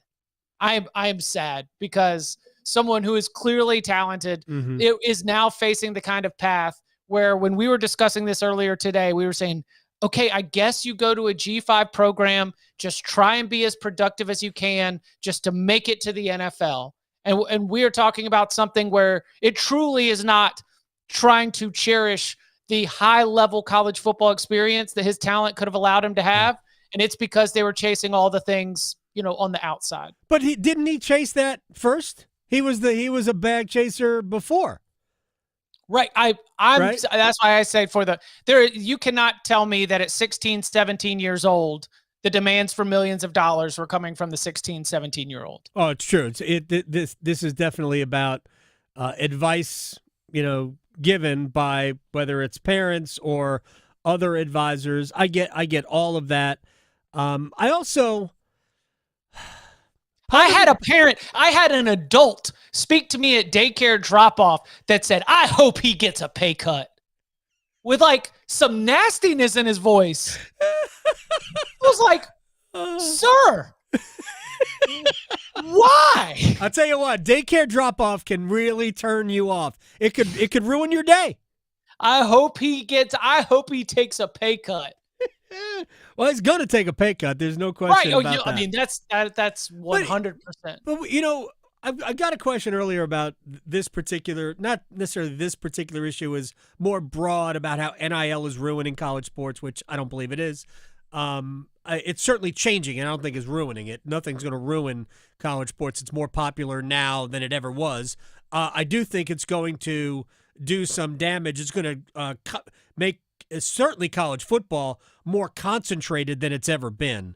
And I do think, and you and I have talked about this, I think we're going to see a separation from the very top of the sport of college football from the next level of even D1A, just to use the old term. But the amount of money, like, I have a hard time blaming him or even blaming the situation. I just think it's new. We're going to start mirroring pro football. It's going to be it's already a minor league of the NFL right now. Anyway, we're just going to start mirroring that. It's going to be the same thing. But it's the system that was really screwed up by the people in charge. I just think they only have themselves to blame for this. Oh, well, I think the people that set up the system I don't think that they are concerned about this. It's like, why is their bottom line being hurt? Well, their bottom line will be hurt some, but they'll make up the money. By Nico Iamaleava falling through the cracks, a talented player, missing out on millions of dollars of guaranteed earnings and the potential to play. It'll hurt him a whole lot more than it will hurt the school. Then it will hurt Tennessee. Even if they take, I know Urban Meyer's upset about they're not going to be as good this year. Duh. Right. Obviously, when you lose, let's just say he's a top 10 quarterback in college football. I don't know if he is or not, but he's certainly in the ballpark of that. Yeah, they won't be as good. Maybe they can go and get the kid from South Alabama out of the transfer portal. Carolina was in on Nico Iamaleava for just a hot minute. We need to be very careful about the words that we use when we discuss these situations. Okay. I do not know about North Carolina being in on Nico Iamaleava. I know North Carolina was mentioned. North Carolina was mentioned as a potential landing spot. The way that it was presented to me was just identifying the combination of two things. And this is on like Saturday morning when the news is fresh. North Carolina is on the short list of 5 or 6 schools because of two things: need at the position and ability to spend. Like that's right. What got, like, they just basically, you have to be at least this high to ride this ride. And that was when we thought Nico's value was at a different number than what it's probably going to end up at. So, like if Nico Iamaleava ends up going to USF, Nico Iamaleava ends up going to the American Athletic Conference, to the Mountain West, to San Diego State. He's from, the southern Los Angeles metro area. Does App need a quarterback? Joey Aguilar's gone. Joey Aguilar is gone. If Joey Aguilar is actually at UCLA. Yeah. So Nico could show up and take Joey Aguilar's job, and Joey Aguilar made a pretty penny, according to what I have been told regarding his deal with the Bruins. I think that there's I think that the fact that we came out with Notre Dame, USC, North Carolina, Texas Tech, UCLA, and one by one, it's like, not interested, not actually serious, not looking for that kind of quarterback. Our eyes are on a different quarterback. We're happy with the quarterback we've got. Or quarterbacks for Notre Dame. It's going to end up being sad. That's kind of where I'm at right now. Does he have one more? He has more than one more year of eligibility, but he's eligible to go to the NFL draft after next year, correct? Correct. Heck, he could rehab his image even by going to a high-profile school for not a lot of NIL, correct? Not that he's going to do that, but I mean, I think that I don't think the NFL cares about image.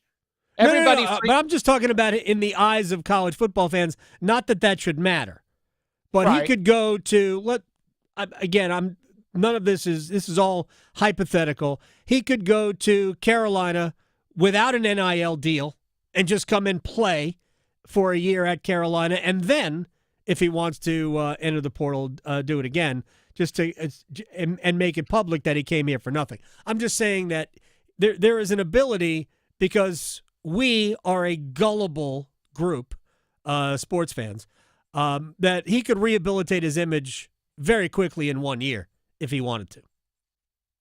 He 100% could. I was talking to somebody today who said if he's not eligible for the NFL draft, but in this NFL draft class, he'd be the 4th best quarterback. Yeah. That's just well, I mean, he is talented. We know that he's got incredible size. I pitched it. I said, what if he just doesn't play? Like, what if he just doesn't play any more college football? And he doesn't need the money. He got a lot of money to go to Tennessee, right? It just prepares for the NFL draft. Now, I think that there might be something inside the camp that is very much just trying to cash in. There might have been a mindset going into those conversations with Tennessee that was looking to make sure that he was still going to be the guy when Tennessee had other plans. Tennessee has, I believe he's from North Carolina, Faison Brandon, right? Oh, yeah. One of the top quarterbacks. Kid from Greensboro, right? Yeah. Yeah. All right. So they've got Faison Brandon coming in down the line. They've got a true freshman named George McIntyre, another highly touted guy. How do you go from Nico Iamaleava to George McIntyre? How do you do that? What are the odds of that? Hey, how do you go from Hendon Hooker to Joe Milton? Okay. We've Tennessee quarterbacks have taken us on a ride here in the Josh Heupel era. Okay. I was just talking about names. All right. Let me just fold it into the transfer portal. Is Carolina going to get a quarterback out of this? Are they cool with what Baker? I don't think Max Johnson's really might be an option. He shouldn't be an option for them.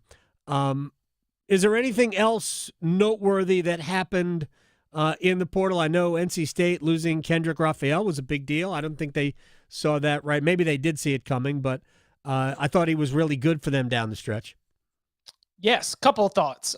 Number one, the loss of Bo Atkinson, the team's sacks leader last year, right, is significant and disappointing. You know, like a really good player. That defensive front was already losing a lot of players that had been we have not looked at North Carolina's defense as wanting to hold them up and cover them in glory, but right. they've had some really good players over the last couple of years, and losing Bo Atkinson, I think, is a disappointing setback, disappointing change. Now, why did that happen?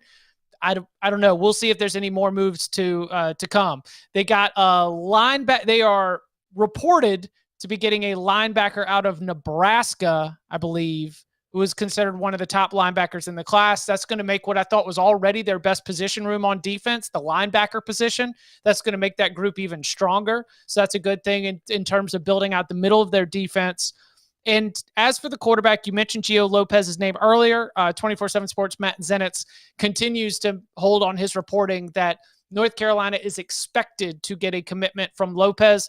Lopez was one of the best quarterbacks in the Sun Belt last year. I described it, it's like the sliding scale. Like Sun Belt great can be ACC good, can be maybe Super 2 starter. And so I think Gio Lopez provides them a really good option as long as they're able to secure that commitment, especially if you were looking at Ryan Brown, Max Johnson, not thinking that either one of them were going to be ready to go. You believe in Bryce Baker, and I do think that they do believe in Bryce Baker, but you would maybe not want to throw him into the fire on Labor Day against TCU. All right, so because this is what the transfer portal will allow you to do. You bring in Gio Lopez because I believe he's just a redshirt freshman. He's got 3 years of eligibility left, whatever I just tried to say. Now, you can't imagine that Bryce Baker's going to be willing to wait around for a bunch of years. So is it a case where you bring in Lopez, maybe he gives you 1 year, and then you allow him to move on and Bryce Baker takes over after that?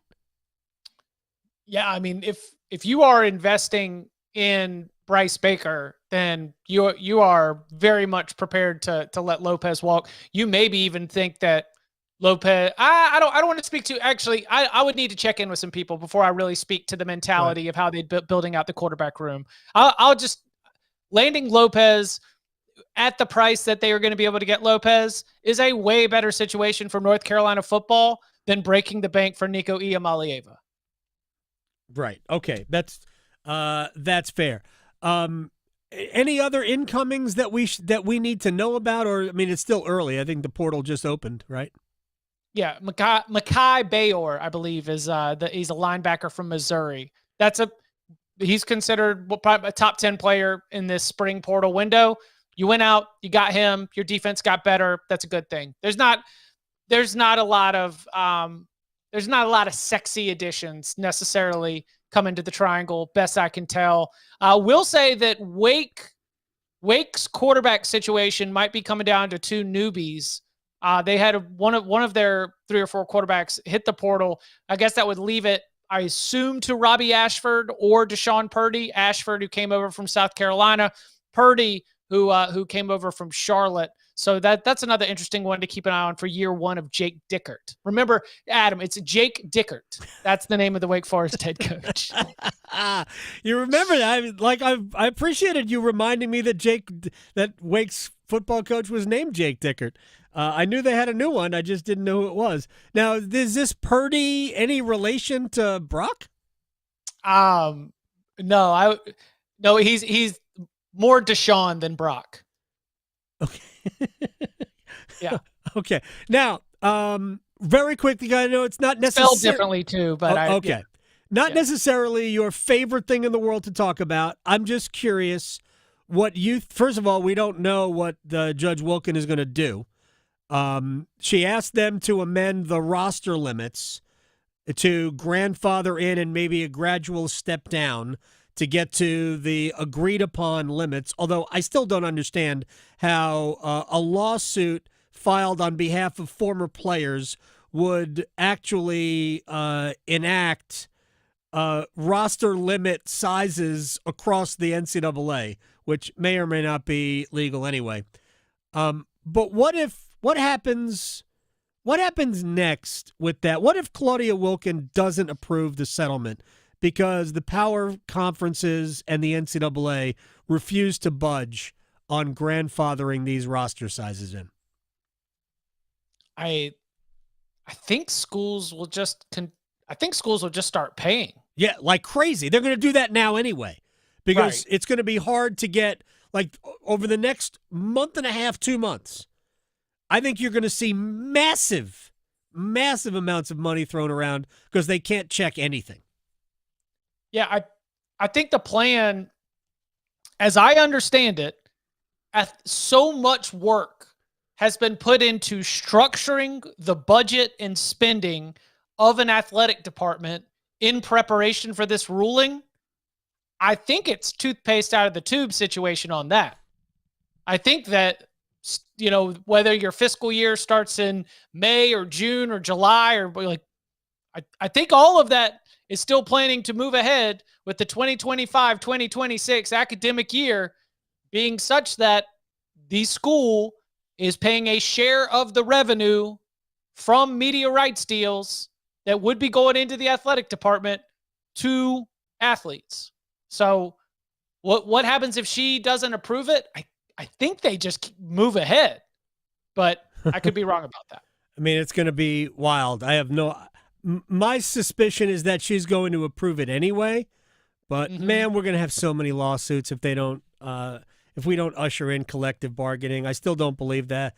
But to get collective bargaining, then they would have to unionize. And if they're going to have to unionize, now we've got to put in new rules for state employees.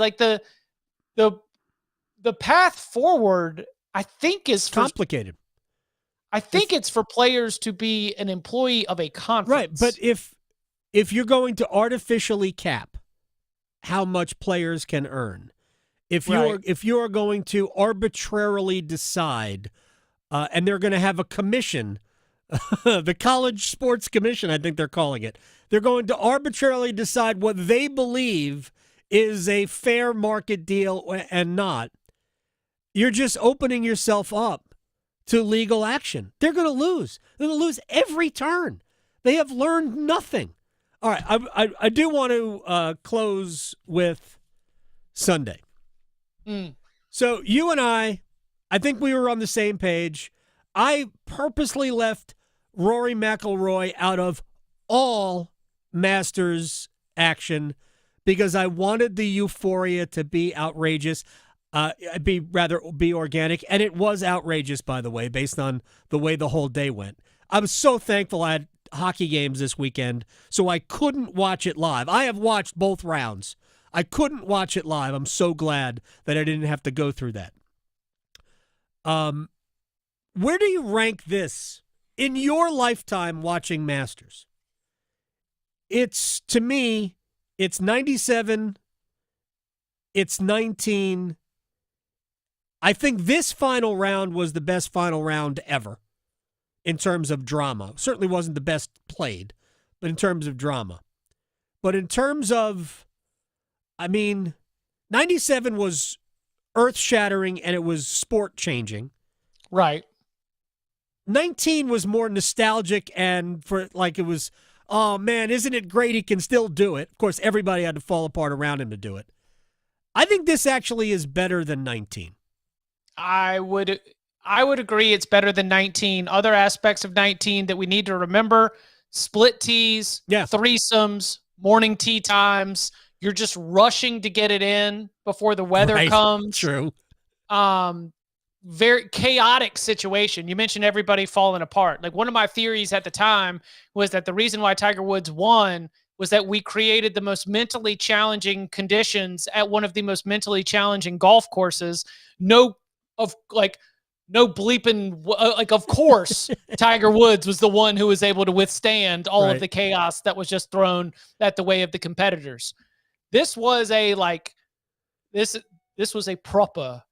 proper Sunday round. This was right out of the cliche book. Masters doesn't start till the second nine. Masters doesn't start till the second nine at Augusta, right? All of those tropes, all of the buildup, the fact that we had all of those minutes being spent showing Rory and Bryson both separated by about 5 bays out there warming up, all of the buildup to it. And then the way it started, we had 4 momentum swings in the first 5 holes. And then you get to 11 and 13 and 15 and 17 and 18. And oh my God, how does he bounce back from that? Kept bouncing back every time. Yeah. No, that's if 11 had been won by anybody but Schwartzel, we would have talked about 11 differently. Yeah, right? True. But this one was won by Rory. History being made in an amazing final round. So, it was so funny because I really went back to start reviewing all the different years. And one thing that my brain doesn't remember correctly is that 05 was Tiger almost blowing it. Yeah. Well, he bogeyed 17 and 18 to fall into the playoff. Yeah. I just, for whatever, I had sort of memory hold that detail because it's in this long run of success, right? And so to go and look at the way that went, it was all of Rory McIlroy's career in 19 holes. It was incredible. So one quick thing, and then I'll let you go, Chip Patterson. Does this, and I've been joking around, whether I've said it on the air, I've certainly said it with my son, and he's become a huge fan of the sport, loves Rory. I said, if he wins one, he's going to rip off a bunch. I mean, he's 4 out of 13 all time at Quail Hollow. So, I mean, it sort of stands to reason that he is the odds-on favorite here. But what do you think his number ends at? 8. Yeah, I think it could be higher, but yeah. He could win the next 3. Kind of could. Yeah, Quail Hollow, Oakmont, Portrush. And you want to talk about exercising demons? He missed the cut. He missed the cut at Portrush last time. He had the course record at one point when he was a teenager. Yeah. I'm in on 8. That's and maybe and probably one more Masters. Oh yeah. I think we're kind of forgetting the fact that had his mind been freed up enough holding a putter, then that number wouldn't have been 11 under par. It would have been 16 under par because he missed so many makeable putts. Just on Sunday. Never mind makeable putts that he missed in other days. And you're not going to make all of them. So I'm not suggesting he would have made all of them. But boy, The eagle that he missed on 15, the birdie that he missed on 16, the putt that he missed on 18, of course, that would have won it outright at 12. I mean, that number could have been it could have been an absolute runaway had he just putted a little bit better on Sunday. Chip Patterson, CBSSports.com, Cover 3 podcast moderator. We always cover so much ground when you're here. I thank you so much. Sounds good. Y'all be well. It's the best. All right, quick break. We'll come back. We have to stretch and place bets. That's the thing. We covered a lot of topics. We covered a lot of ground. I learned how to pronounce Nico Iamalieva. There you go. Yeah. There you go. All right. We'll wager next. Making more sports sense than social media trolls. The Adam Gold Show on the North Carolina Sports Network.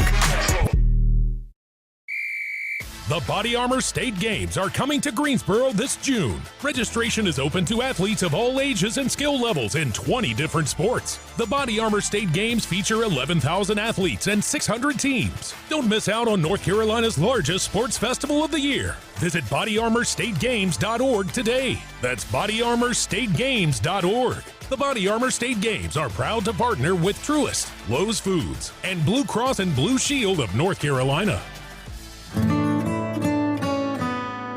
It's the first day of the first grade, and she found a new best friend.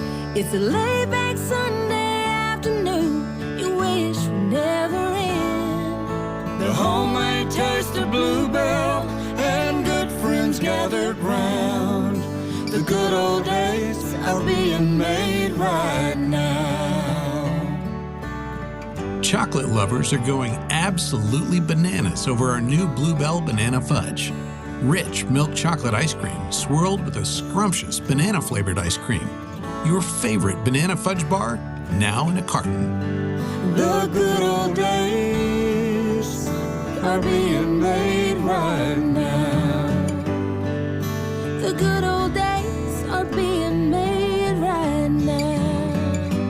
Look for Bluebell ice cream at your local grocer and pick up your favorite flavor today. Are you struggling with your Medicare drug costs? The NC Department of Insurance SHIP program may be able to help. The Extra Help and Medicare savings programs are available for those who qualify, but you have to apply. Contact SHIP today to see if you qualify. Visit ncshiip.com or call toll-free at 855-408-1212. SHIP provides free, unbiased help in all 100 counties. Project supported by grants from the Administration for Community Living. Contents do not necessarily represent official views of, nor an endorsement by ACL, HHS, or the U.S. government. 70 years ago, PBS North Carolina began its journey, and you, North Carolina, have been with us every step of the way. From the adventures of Mr. Rogers to the mysteries of Antiques Roadshow, from This Old House to NC Weekend, you've inspired us to keep going. Thanks to you, we've been able to expand beyond TV, touching lives in classrooms and on the go. Celebrate with us when you watch new programming on PBS NC or stream anytime on the free PBS app.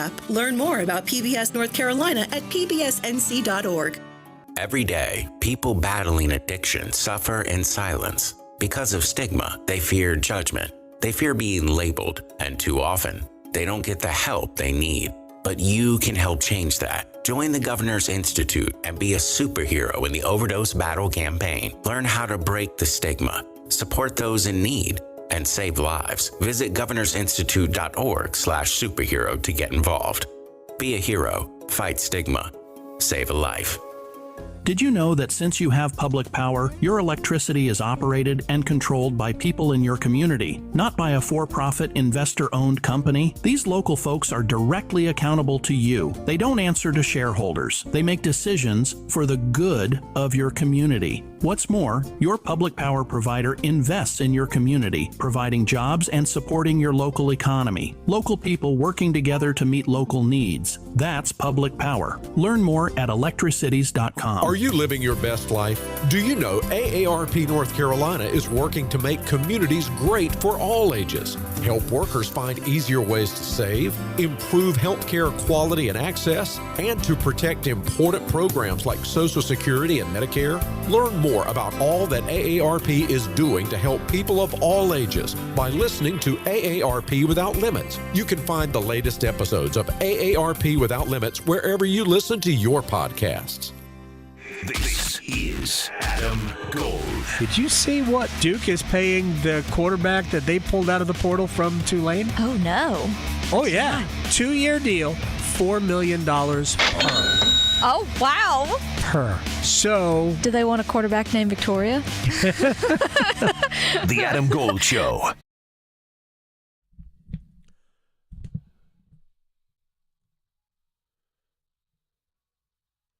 It's the Adam Gold Show.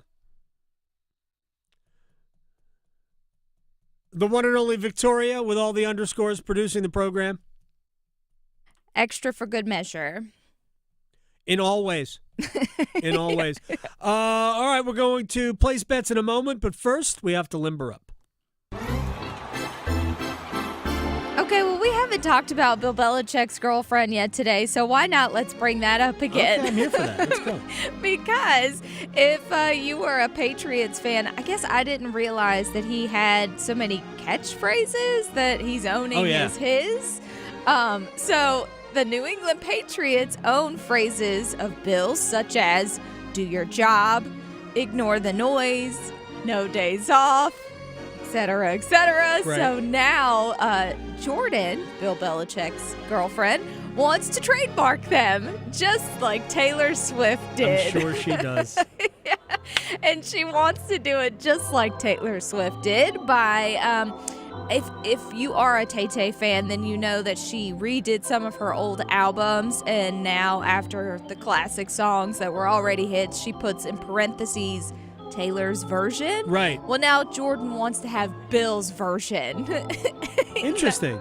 So she wants to trademark these catchphrases that he's come up with, but then put in parentheses behind it, Bill's version. So there you go. Interesting. We'll see if that sticks, along with her high heels in the football field. But you know what? It is what it is. Maybe it'll actually work. They should trademark it and then put it on cut-off sleeved sweatshirts. I think that would be a great idea. Awesome. So maybe they will. Who knows? We'll see. Also, another great idea is actually eggs that are going to be dyed, but not eggs, marshmallows. So, I don't know if you've heard about this. I have not. But there is actually a kit of marshmallows that they are trying to sell now and use them instead of like Easter egg hunting, which Right. I think is a great idea because eggs are stupid expensive. They and, marshmallows, they might fly away though. I don't know. Are you a marshmallow person?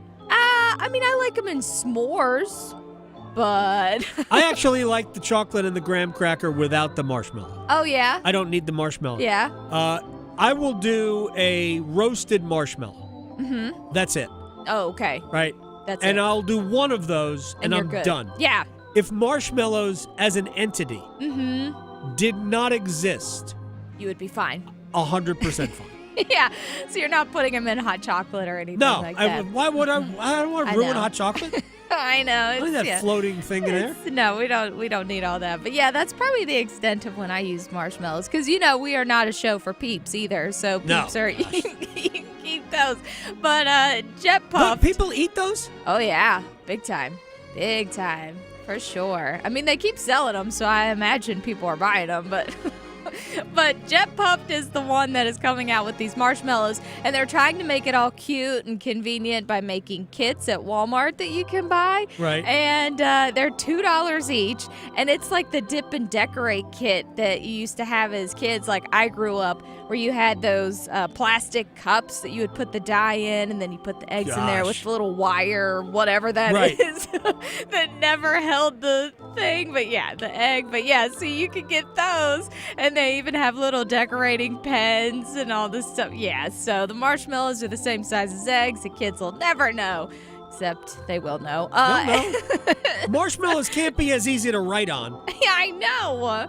They're not as cool. They're not going to die the same way, but there's that option at the Walmarts. Or you could just do it yourself and use food coloring if you want to go that route. But I didn't think about the marshmallow idea. I feel like, eggs are super expensive, so you should do that. Or maybe you could make really good bets and buy eggs.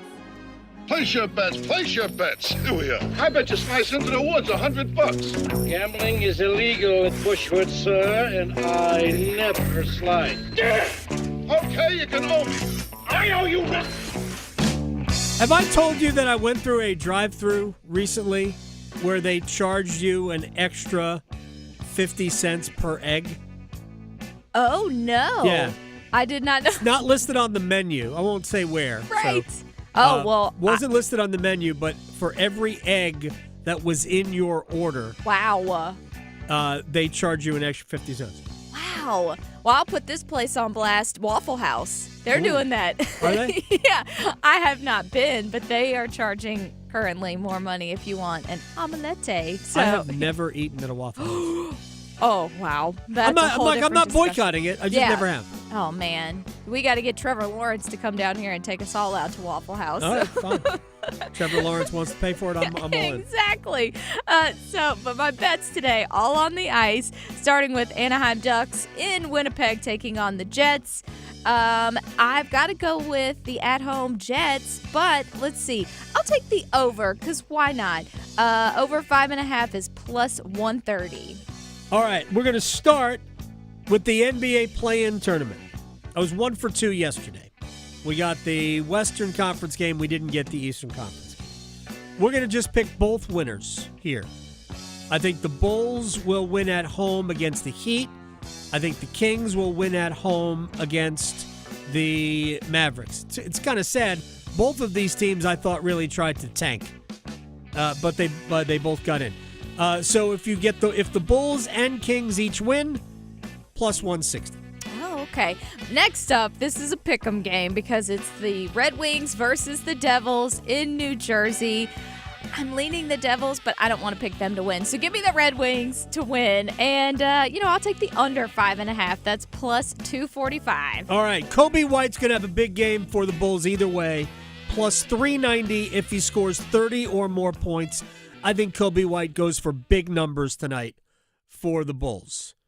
All right, do we have time for one more? Yeah, you can. Look, the Hurricanes are they're plus 100. They're even money tonight with that roster. Montreal minus a goal and a half is plus 200.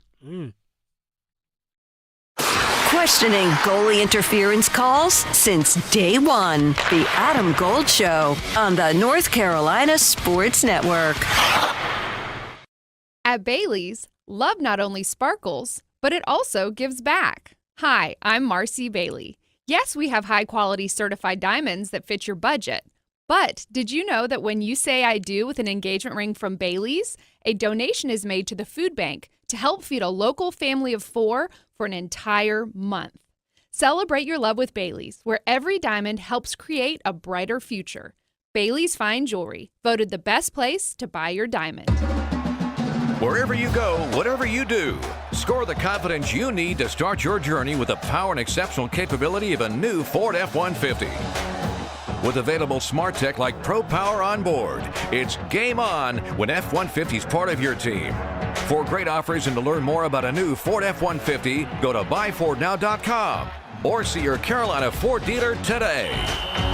Always consult the owner's manual for important operating instructions. Hey, it's Adam Gold, and I am in studio with Ryan Monsine from the Aluminum Company of North Carolina and a special guest, because we're going to talk about customer service. Lori? Well, I've been recording these commercials for a long time with you guys, and let me tell you, when the time came that we wanted Easy Breeze for our house, it was a no-brainer. Call you guys. Ryan came out, and let me tell you, from the very beginning until the end of the project, we were so impressed with the communication, with the quality of the work, with the price, everything. Never in my life have I worked with a company with that kind of communication that you guys have. Yeah, absolutely. Whether it's windows, siding, doors, roofing, all our projects, we assign a project manager. Our office staff keeps you up to date. Absolutely. Whether it's the material, they always like to let you know kind of when things are coming in, when we're scheduling, doing the little things to keep you informed that I think a lot of those other companies may miss. It was phenomenal. I can't say anything more than that. 800-672-4348, aluminumcompany.com. Hey, girl. Haven't seen you downtown lately. Nope, sticking to our go-to places. You mean like Sharky's? Well, we love our Sharkies. Best wings and gumbo on the planet. But we never miss the $5 sangrias on Wednesdays at the new Salt and Lime and Mexican pints on Thursdays for $3. You know, my boy loves the House of Hops. No better selection of craft beer in the state. Loves their specials, their food trucks, and you know I love my wine. They have a wonderful selection. And have I told you about our new takeout spot, Che Empanadas? It's right next to Sharky's. They have 20 different types of authentic Argentinian empanadas, and they are incredible, especially the breakfast ones. You gotta try it. Sounds perfect. And how awesome is it that they're so close to each other? Yes. Give them a try. Che Empanadas, House of Hops, Salt and Lime, and Sharky's. Just a hop, skip, and a jump from each other off Raleigh Road, Glenwood, and Grove Barton. Parenting is hard. Technology can make it harder. The Family Media Plan developed by the American Academy of Pediatrics helps make it easier. Go to healthychildren.org/media plan today to create the media plan that's right for your family. Wesley Financial Group is not a law firm. Are you a victim of the timeshare trap and think there's no way out? I'm Chuck McDowell, founder of Wesley Financial Group, the original timeshare cancellation expert. And I'm here to tell you that there is a way out. All you need to do is give my office a call. I will send you a timeshare exit information kit absolutely free, explaining how the timeshare industry works and your options for cancellation. Call Wesley now for your free info kit. 800-383-7733. That's 800-383-7733. Paid for by Wesley Financial Group. I'm attorney Brian Ritchie. Workers' comp can be tricky, but my law firm will be on top of all the complicated paperwork and sneaky deadlines so that all of your I's are dotted and T's are crossed. If you've been hurt on the job, I'm on top of it. Contact us at ritchielaw.com. Broadcasting live from the Lenovo Studios. WCMC HD1 Holly Springs. 99.9 The Fan. The Triangle Sports Leader. This is the Adam Gold Show. Copeland, I mean, I'm sure plenty of people here remember him from his time at Syracuse a couple of years ago. Right. But super creative player, sees the floor incredibly well, can really leverage his size and strength to score and to pass. Very good open floor playmaker. Given how much Will Wade's going to want to switch 1 through 5, it's important to have guys like Copeland that are 6'6" and long and active hands at the guard positions that can fly around and guard different positions. So makes a lot of sense, and certainly someone that can, I think, kind of get any team he's on going. It's the Adam Gold Show. I am Adam Gold. Victoria's here. David Ridpath, Ohio University Associate Professor, former president of the Drake Group, academic consortium involved in, obviously, across NCAA matters. And we'll talk about what's ever going to happen next, where the NCAA has gone wrong, all the stuff they're trying to do, which, frankly, is more than likely going to be found illegal, even if they can get away with it at first. But we'll talk to him about that. He's also a big Blue Jackets fan. So we're going to kind of root on the Hurricanes to beat Montreal in regulation tonight, giving the Blue Jackets an opportunity tomorrow at home against the Islanders to possibly to make the playoffs. If they beat the Islanders tomorrow and Carolina can beat Montreal in regulation tonight, the Blue Jackets would make the playoffs. Montreal needs just 1 point. Could have done this Monday with a home win over Chicago. That did not happen. All right, before we get to that, it's time to rewind. Not rewind. The wall of sound is a function I know what the show of is. this studio. There's no doubt about it. All right, we're going to hear from the head coach, Rod Brindamore, in a minute. First, a couple of other things. So I read a story that there are a bunch of NFL teams that don't even have a first-round grade on Shedeur Sanders. I am not arguing this. I'm not sure. Well, I'm in some ways positive that neither Sanders nor Cam Ward are really first overall pick good. It is interesting that Shedeur Sanders, which for a lot of people was the better quarterback prospect at some point, has now soured so much in the eyes of people that they're talking about him as not even a first-round prospect. But I do think a lot of that is we are now 8 days away from the draft, and we hear a lot of dumb things as rumors heading to the draft. Tom Telesco is a former general manager of the Las Vegas Raiders. Here are his thoughts on Shedeur Sanders. Shedeur, his biggest thing, his style is just completely different from Cam Ward. But to me, that doesn't mean that there's a huge gap between the two. He may not have some of the same physical traits, but as far as a quarterback in the pocket, how he sees the field, he's a quick decision maker. He can anticipate. He can throw to spots. He can throw receivers open. His ball placement is excellent, and he's so poised in the pocket. Like, you cannot rattle him. He's tough. He can move well enough. He's not going to pick up chunks of yards for you in the run game, but he's just either really poised pocket passer with the skill set to complete passes and move the ball down the field. So, again, a totally different style than Cam Ward, but that doesn't necessarily mean that he's not going to be a really good starter in this league. Here's the thing about it. What I have read, and I'm not even going to pretend that I watched Shedeur Sanders play more than 4 games in his college career.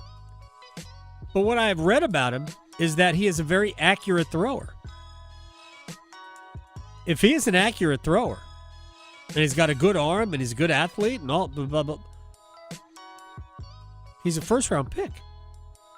Like, my argument is I wouldn't take him number 1. I wouldn't take either quarterback number 1. But the notion that that teams don't have first-round grades on him, I think that's kind of funny.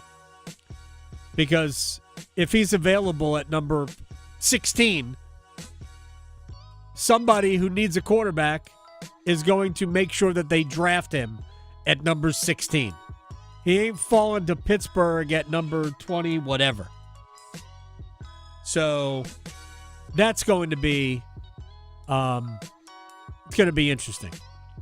But I don't believe that he's going to. I think he's going to get drafted in the top 10. Somebody, whether it's the Saints at number 9 or somebody trades up, they're going to draft Shedeur Sanders. But that would be an interesting prop bet, wouldn't it? All right, the head coach of your Carolina Hurricanes, Rod Brind'Amour. Special night on tap. Skylar Brind'Amour will make his NHL debut. Rod was asked in Montreal if it will be a special father-son evening. Well, I hope so. Yeah, I mean, obviously it's a special moment for Skylar and myself. I mean, I've watched him all his life and how hard he's worked, and so it's nice for him to get this opportunity. It's well-deserved, and, we'll see what happens. Yeah, he was also asked if it was made better because of Montreal. Rod holds the city and its place in hockey history in high regard. So yeah, he said, yeah, it's cool that it's here. So there's no necessary connection to the city of Montreal for Rod. Skylar was born here. He was born in Raleigh. There aren't that many players in the NHL. Hometown, Raleigh, North Carolina. Of course, Carolina also has a player who was, Pembroke Pines, Florida. Shane Gostisbehere was born in Florida. So this is a big deal, right? And I remember when Skylar Brind'Amour was signed to the contract out of the preseason. I remember people getting mad, like, he's only getting signed because he's the coach's kid. He might have been brought here because of that. But if you watched, I thought he had a good preseason. And not everybody who is signed to a minor league contract, right, to an entry-level deal, whatever it is, but it was a one-year deal. I think it was 1 year. It might have been longer, but not everybody who is signed to be an NHL player. You do have to fill out a roster at the American Hockey League level. Not everybody who plays for the Durham Bulls is a future big leaguer. Like, what Skylar Brind'Amour is, for the most part, is a good, solid defensive center. He scored 16 goals this year. He was 4th on the team in goal scoring.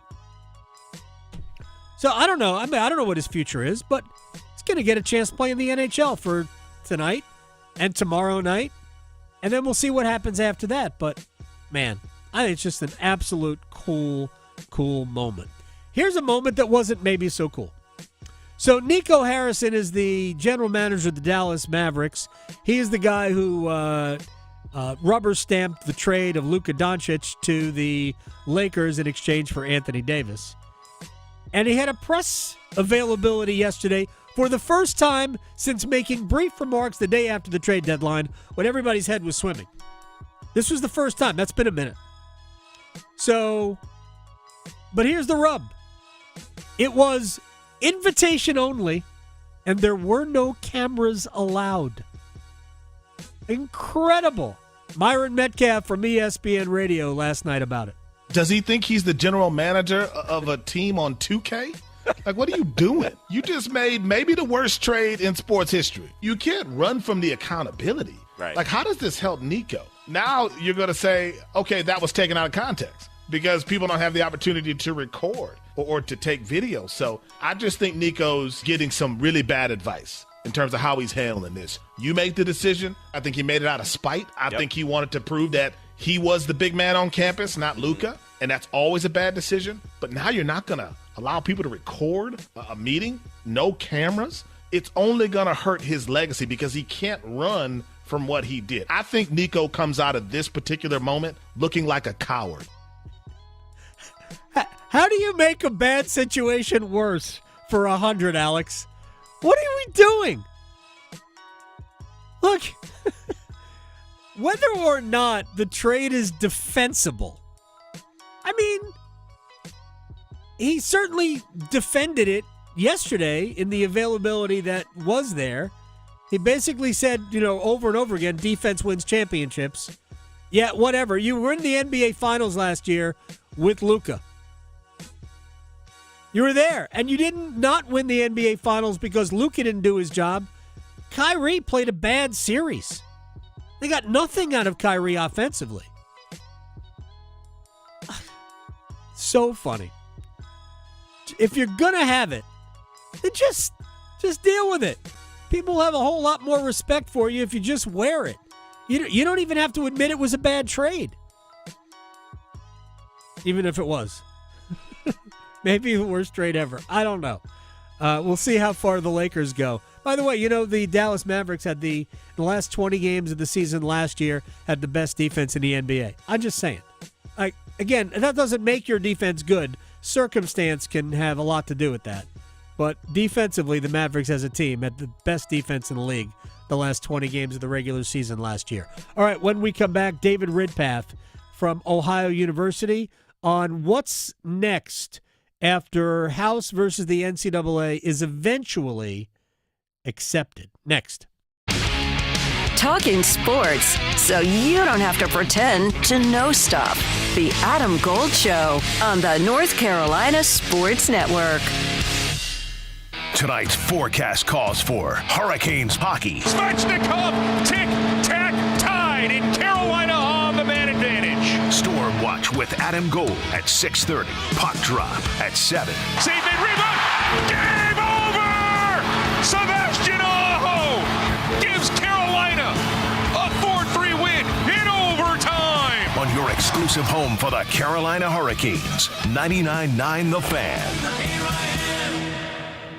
Adam Gold here from my friends at FanDuel, America's #1 sports book, and the NBA play-in tournament is 1/3 over. Games 1 behind us. Here we have the 9 seed hosting the 10 seed Heat and Bulls in the East. Look out for Kobe White. He's going to lead the Bulls to a win. And the Mavericks and Kings, two teams that have tried everything to miss the playoffs, are in the play-in tournament. And the Kings are a 4.5-point favorite. I like Sacramento because somebody has to lose. It'll be Dallas. FanDuel.com/Adam Gold. Get in on all the NBA play-in tournament action. And new customers can get $250 in bonus bets if your first $5 bet wins. Let's go.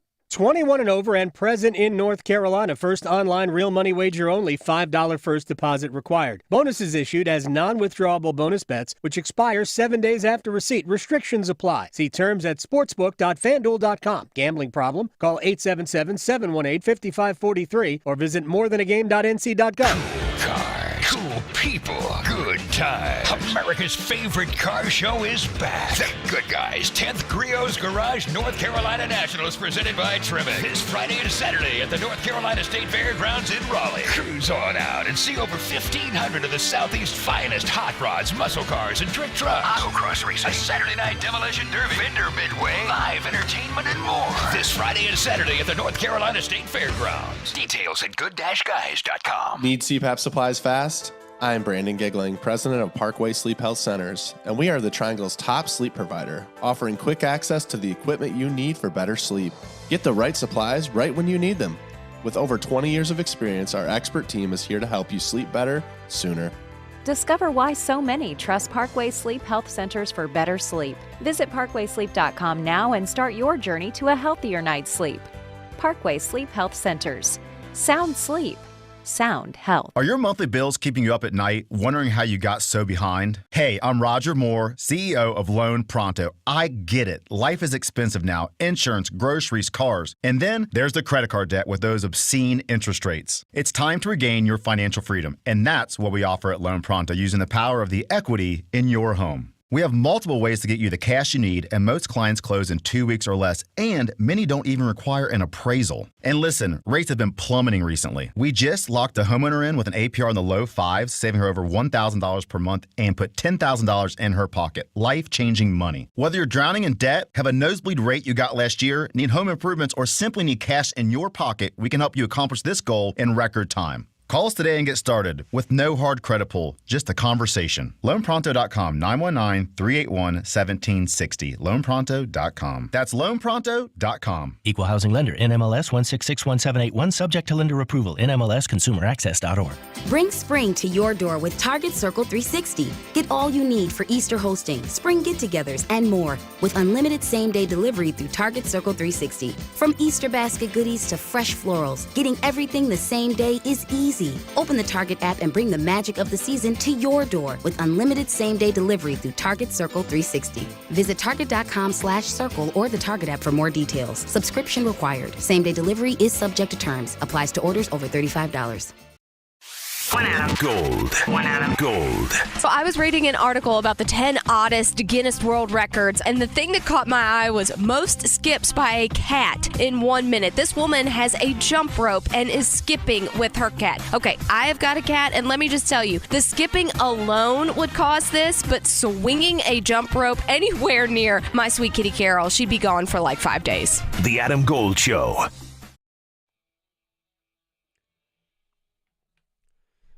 It's the Adam Gold Show. I'm Adam Gold.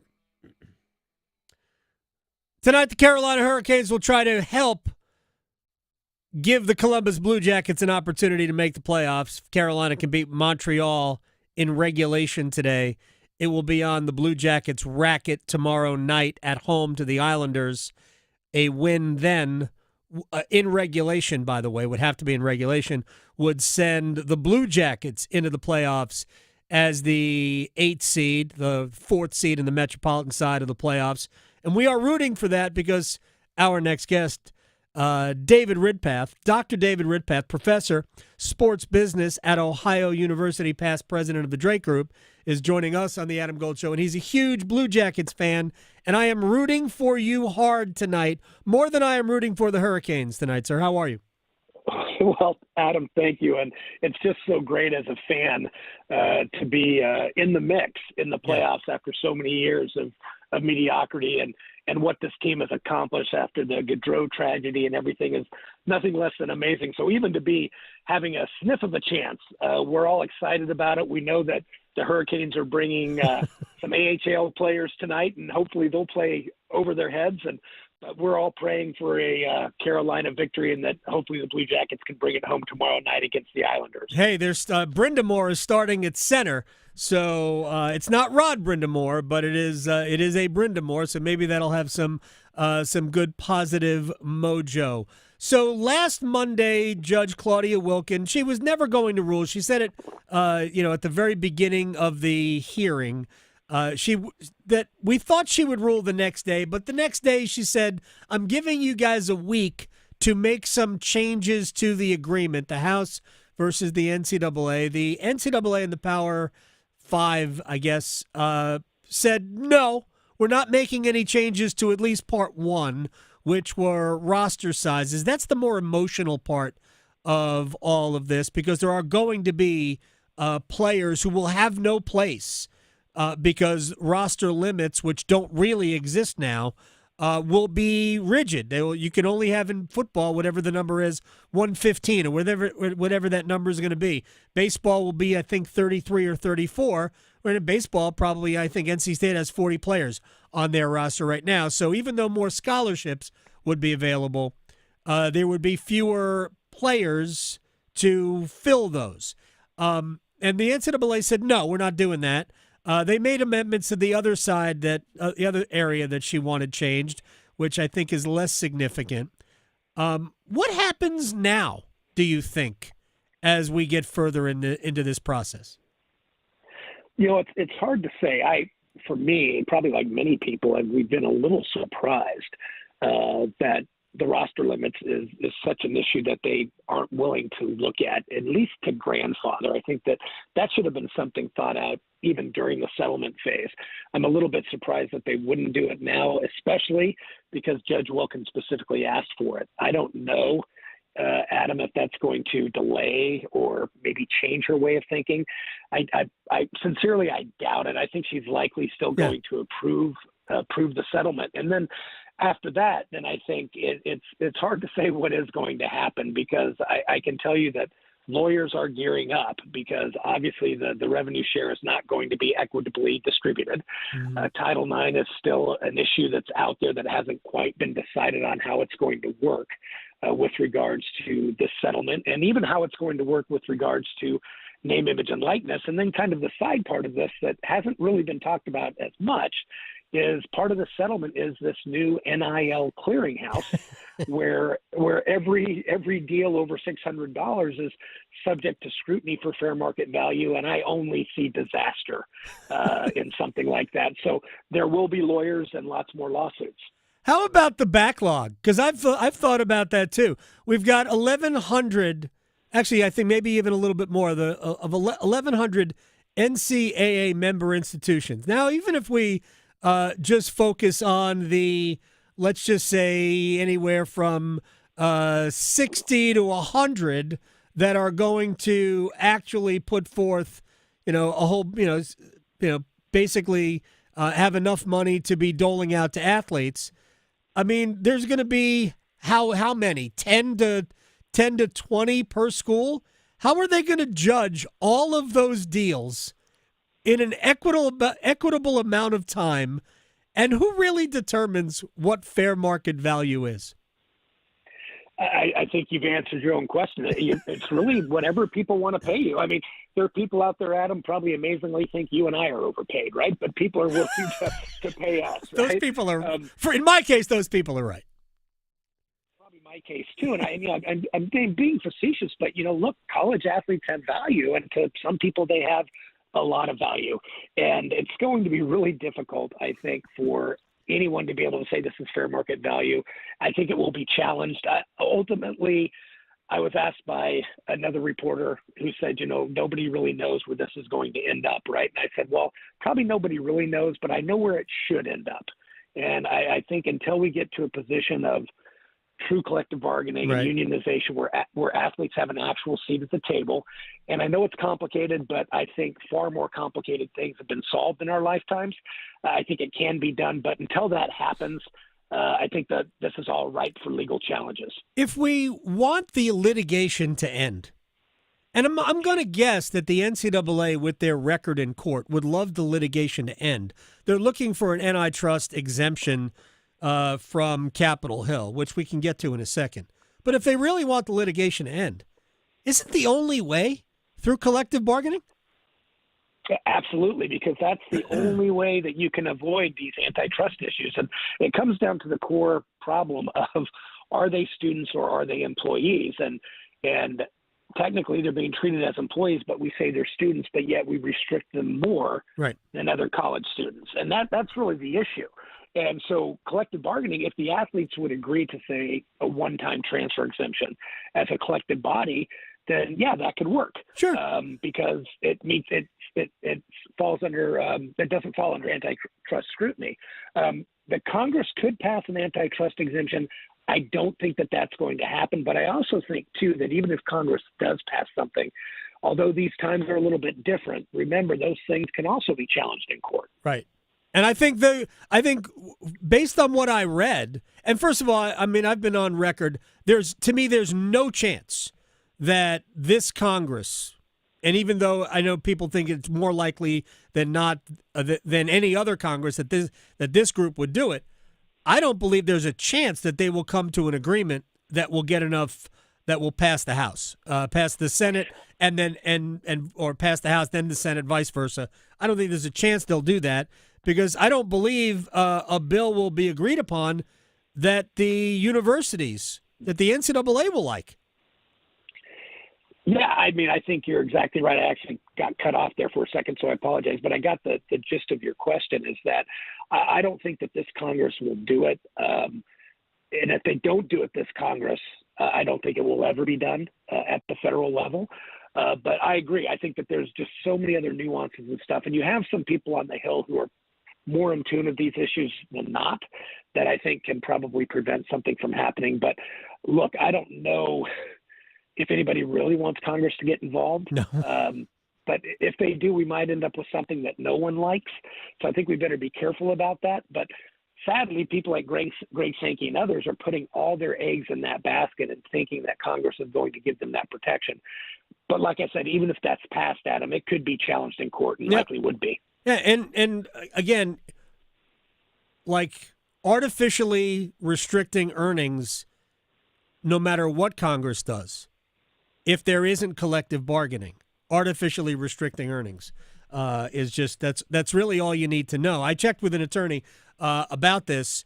If if they do pass a law about this, if there isn't collective bargaining, then it would be absolutely subject to a legal challenge and likely an easy win, maybe by Jeffrey Kessler, which would. Now, I wonder if Kessler has agreed to not be a part of any further litigation personally, or because he's one of the lead attorneys on House versus the NCAA. What were your thoughts, or what are your thoughts on where we are with Nico Iamaleava and Tennessee and what happens next?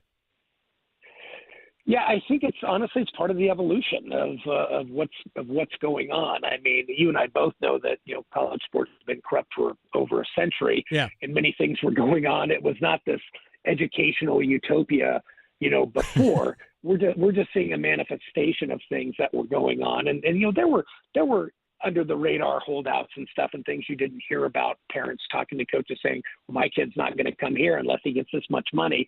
Those things happened all the time. So this is just out in the public. Now, I won't say that Nico is getting good advice. I don't think his representation is very well, but certainly as a college student, he has a right to do this, and he also is taking a risk by doing it. But I do think in the future, even if we do get to bargaining or contracts, you might see holdouts and things like that, like we see in professional sports. And quite frankly, college athletics at many levels is professional sports already. So I think this is just kind of symptomatic of where we're going. Yeah, I think college football and to an extent college basketball have been pro sports for a long time. And the amount of money that college football brings in is staggering. This should be pretty easy for the regular guy to understand that this is pro sports. Even though you root for your school, it's just like you rooting for your team. I've never really grasped why we differentiate here. Let me ask you one more thing. Dr. David Ridpath is joining us here, Ohio University professor of sports business, past president of the Drake Group. If the NCAA had recognized the error of their ways 10 years ago and said, you know what, name, image, and likeness, yeah, we can figure this out. Let's open it up, even though the kids are getting paid under the table anyway. If we could have allowed NIL then, do you think we are in the same place today? I think absolutely not. And that's what's so frustrating is certainly not just me. There are many people out there far smarter and more prominent than me that were clamoring for these things years ago. I mean, I was writing papers on name, image, and likeness 25 years ago. But Sonny Vaccaro and others out there, Jay Billis, is saying, look, this has to happen or else, I used to say the whole thing is going to implode, and we might be getting to a scorched earth point if things don't get corrected soon. And so that's what's really frustrating. And even being in the Drake group, we put forth academic centrist models, and we were laughed out of the room. So the NCAA and Greg Sankey, college presidents, can't sit here and say that they weren't warned or they weren't presented with possible solutions or at least ways to maybe walk into this rather than be reactive. And unfortunately, the leaders, the adults in the room, have been reactive because I think they've only cared about their silos and their own money. And now we are where we are.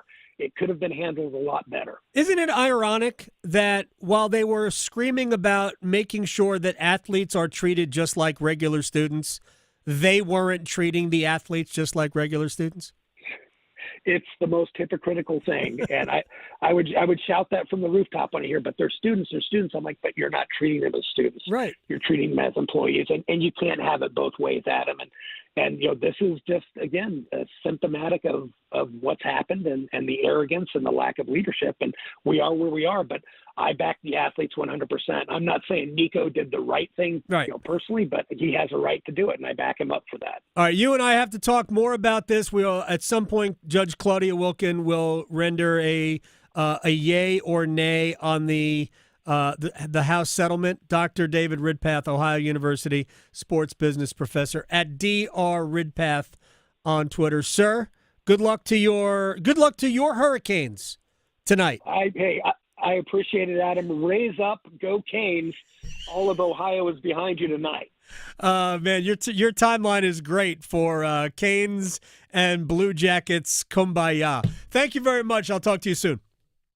Thank you, Adam. You got it. David Ridpath here on the Adam Gold Show. When we come back, Sean Nahas is the head coach of the North Carolina Courage, and they have a big match coming up this weekend against Bay FC, and we're going to just talk to him about where we are after a little bit of a break. Next.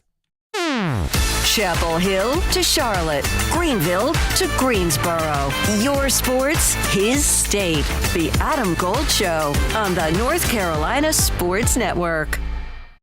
Hey, it's Adam Gold from my friends at FanDuel, America's #1 sports book, and the NBA play-in tournament is almost upon us, and FanDuel is giving all new customers a chance at $250 in bonus bets.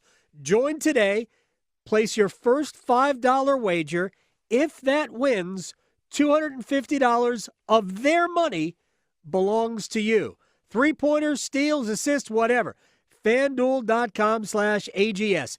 FanDuel.com/AGS for the NBA play-in tournament. FanDuel, official sports betting partner of the NBA. 21 and over and present in North Carolina. First online real money wager only. $5 first deposit required. Bonuses issued as non-withdrawable bonus bets, which expire 7 days after receipt. Restrictions apply. See terms at sportsbook.fanduel.com. Gambling problem? Call 877-718-5543 or visit morethanagame.nc.gov. It's the first day of the first grade, and she found a new best friend. It's a laid-back Sunday afternoon you wish would never end. The homemade taste of Bluebell and good friends gathered round. The good old days are being made right now. Chocolate lovers are going absolutely bananas over our new Bluebell Banana Fudge. Rich milk chocolate ice cream swirled with a scrumptious banana-flavored ice cream. Your favorite banana fudge bar, now in a carton. The good old days are being made right now. The good old days are being made right now. Look for Bluebell ice cream at your local grocer and pick up your favorite flavor today. Are you struggling with your Medicare drug costs? The NC Department of Insurance SHIP program may be able to help. The Extra Help and Medicare savings programs are available for those who qualify, but you have to apply. Contact SHIP today to see if you qualify. Visit ncshiip.com or call toll-free at 855-408-1212. SHIP provides free, unbiased help in all 100 counties. Project supported by grants from the Administration for Community Living. Contents do not necessarily represent official views of, nor an endorsement by ACL, HHS, or the U.S. government. 70 years ago, PBS North Carolina began its journey, and you, North Carolina, have been with us every step of the way. From the adventures of Mr. Rogers to the mysteries of Antiques Roadshow, from This Old House to NC Weekend, you've inspired us to keep going. Thanks to you, we've been able to expand beyond TV, touching lives in classrooms and on the go. Celebrate with us when you watch new programming on PBS NC or stream anytime on the free PBS app. Learn more about PBS North Carolina at pbsnc.org. Do you know someone who's lost a loved one to overdose? Every day, the disease of addiction is taking lives and devastating families. But this crisis is preventable. Join the Governor's Institute in the Be a Superhero in the Overdose Battle campaign. Together, we can spread awareness, fight stigma, and save lives. Learn the signs of overdose. Know how to help. Visit governorsinstitute.org/superhero today, because doing nothing shouldn't be an option. Be a hero. Take action. Save a life. Did you know that since you have public power, your electricity is operated and controlled by people in your community, not by a for-profit investor-owned company? These local folks are directly accountable to you. They don't answer to shareholders. They make decisions for the good of your community. What's more, your public power provider invests in your community, providing jobs and supporting your local economy. Local people working together to meet local needs. That's public power. Learn more at electricities.com. When your kid can't find the language, find the lyrics at sounditouttogether.org. Brought to you by Pivotal Ventures. One Adam. Gold. One Adam. Gold. Some of the best trades ever made are the ones you don't make. Again, I'm sure that there are tons of stories like that. Kind of like a relationship. Sometimes the best ones are the ones that you didn't go out with, like that person that you tried to, and then you see them 10 years later and you're like, ooh, dodged a bullet. So you sound like you've been there. Maybe. Yeah. Yeah. The Adam Gold Show. It's the Adam Gold Show. I am Adam Gold. Victoria's on the ones and twos today, as always. Even a Wednesday when Chip Patterson is here. Sean Nahas is the head coach of the North Carolina Courage. I appreciate his patience as he joins us on the program today. Coach, how are you, man? Yeah, good. Thanks. Appreciate you having me on. And again, I just want to apologize for missing a couple weeks ago. Unnecessary to do that, but I appreciate that. All right, let me, first of all, no other sport other than soccer has to deal with this. You're playing for 3 weeks.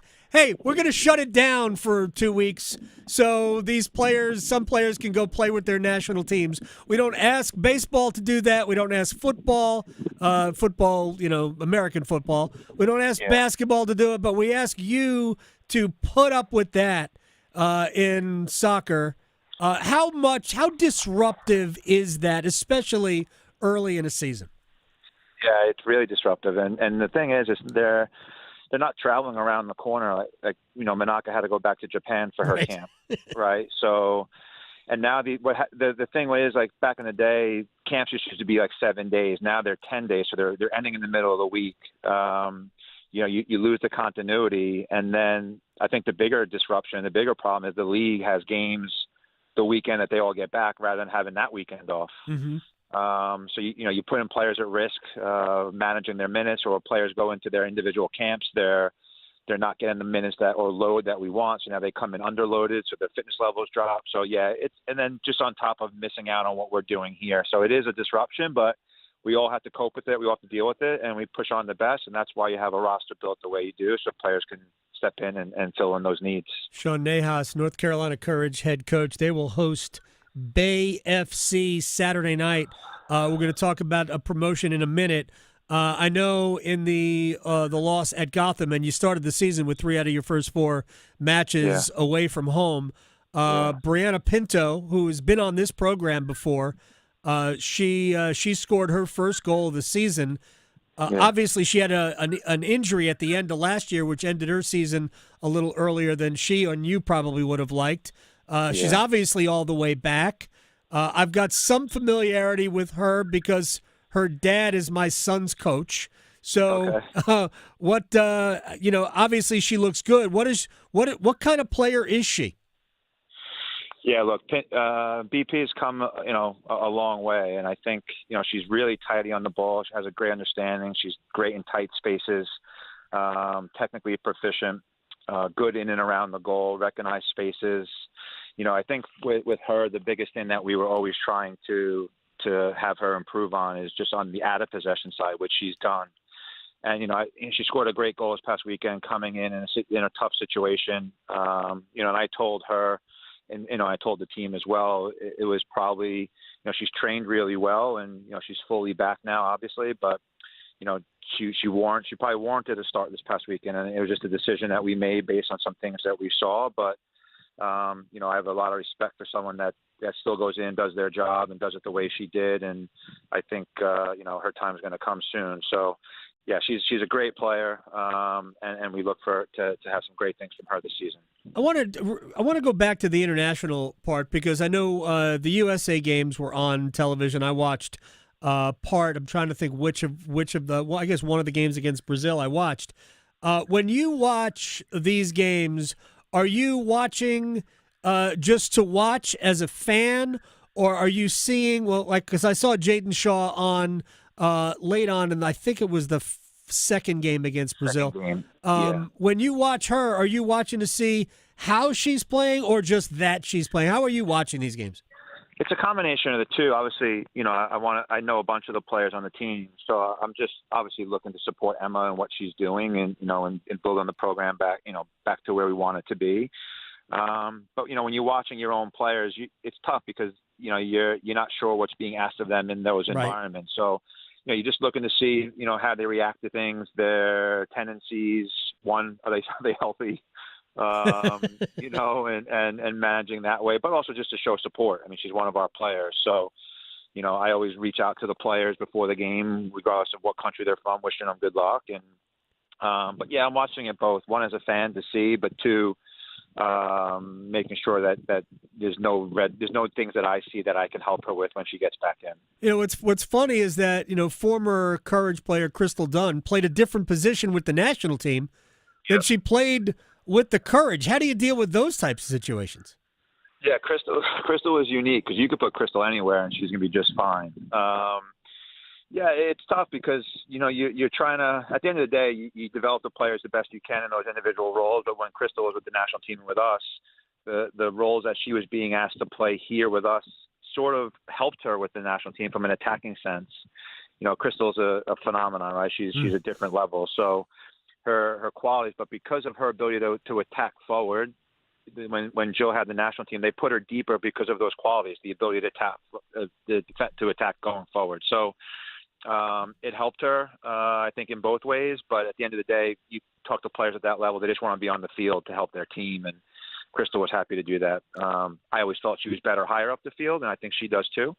But I think at the end of the day, Crystal's done quite well for herself as an outside back at the national team level for sure. Everybody wants to score goals. I know that. Sean Nahas is joining us here on the Adam Gold Show. All right, now you have 4 out of your next 5 matches here in Cary at WakeMed Soccer Park. And I know this one we have pups. What's it called? Pups at the pitch? That is hysterical. Like instead of vuvuzelas, we could just have a bunch of dogs barking. Yeah. Trust me. All this stuff is like, it's. I'm still figuring it all out, to be honest. I think it's great, but hey, if it helps drive up to you, if it gets the numbers where we want them, and puppies are what gets people there, then that's great. But no, actually, some of the puppies were here a couple of weeks ago, and the players. I mean, it was a pretty heavy session, and they sprinted off the field faster than they did in the session. So just to go see the puppies, so that was a red flag for us. But those same puppies will be here, and it's always great to see. But every team in the league is doing it, so there's something to be said about it. Hey, look, I totally get promotional nights that all of that's fine. But let me ask you about this stretch. And a 0-2-2 start. Yeah, it's a long season. But it's also not a long season. So what's your mindset? You can't play all 5 matches, Saturday. But what is your thought as we are with a 0-2-2 start and the next 4 out of the next 5 at home? Yeah, I mean, look, we discussed it as a team this morning. And obviously, when you look at the last couple of years as well, we didn't get off to a flying start. And to be honest, the last couple of seasons, we started every game at home, and we were always great at home, and we got our results, so we felt good about it. But after that, we go on the road, and we would drop points, or we'd end up 1-4, and what have you. So, look, you look at the games this last month, and we easily could be 3-1. We played some really good football. We just haven't been consistent. We have to find ways to score goals. Like players and us as a team need to step up, and when we have the chances, take them. Because when we don't, we leave teams in it. But I talked to the team this morning. It's like we can't be fearful of that turn, right? You have to embrace the situation that you're in. And, there's always going to be a moment where the season turns, and we can either run from it or we can embrace it and continue to push forward and not give in and believe in what we're doing, which the players are fully in on. And I think that's where we're at right now. But we'll take it one step at a time, one day at a time. And even this past game against Gotham, we felt the first 35, 40 minutes, we thought we were excellent. Yeah. But then we give up a goal, and the stats show and the data shows that the game, the mentality just changed because it's now you're wondering how we're going to score. So it's just going to take one, Adam, to be honest, and hopefully when that happens, the door's open. But it's going to be difficult, and we just have to stay with the process. I mean, I cover hockey. I watch a ton of soccer. Professionally, and again, I mentioned that my son's a goalkeeper, plays for Brianna's dad's team. I know how hard it is to score. I mean, it's hard to score goals, and you can get discouraged when you dominate play, and you don't score, and then all of a sudden it's one chance the other way, and it's in your net, and it's deflating. How do you coach around that? I mean, you can't change it, right? I mean, even the first 10 seconds of the game this weekend, we're in behind and we're going to goal. And then we hit the post. Jay hits the crossbar. The Portland, we miss a PK, and it's almost like they're waiting. They're expecting not to score rather than taking it and making the most of those chances. And you just have to keep pushing them through because you don't want them to get shy. You don't want them to become fearful in those moments. And I've been around the game long enough to know that it is the hardest thing to do in the sport. And, it'd be one thing if we're not creating chances, but at least we have over the last several games. And it's like I said, it's just going to take that one moment. Maybe it's like baseball, right? You've struck out or you've gotten out the last 10 at-bats, and then it just takes a little dinker up the line, and you're now all of a sudden you're hitting, 10 out of 10 the next several games.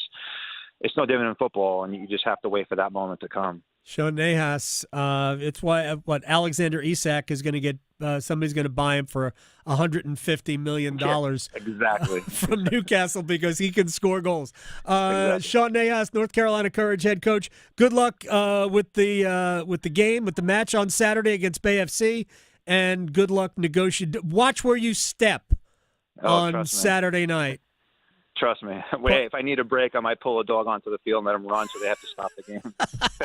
Thanks, Sean. I appreciate your time. All right. Thanks, guys. Appreciate it. You got it. Sean Nahas, the head coach of the North Carolina Courage. I'll be there this Saturday. Oh, you going? Oh, you're going out there? Yeah, I'm working.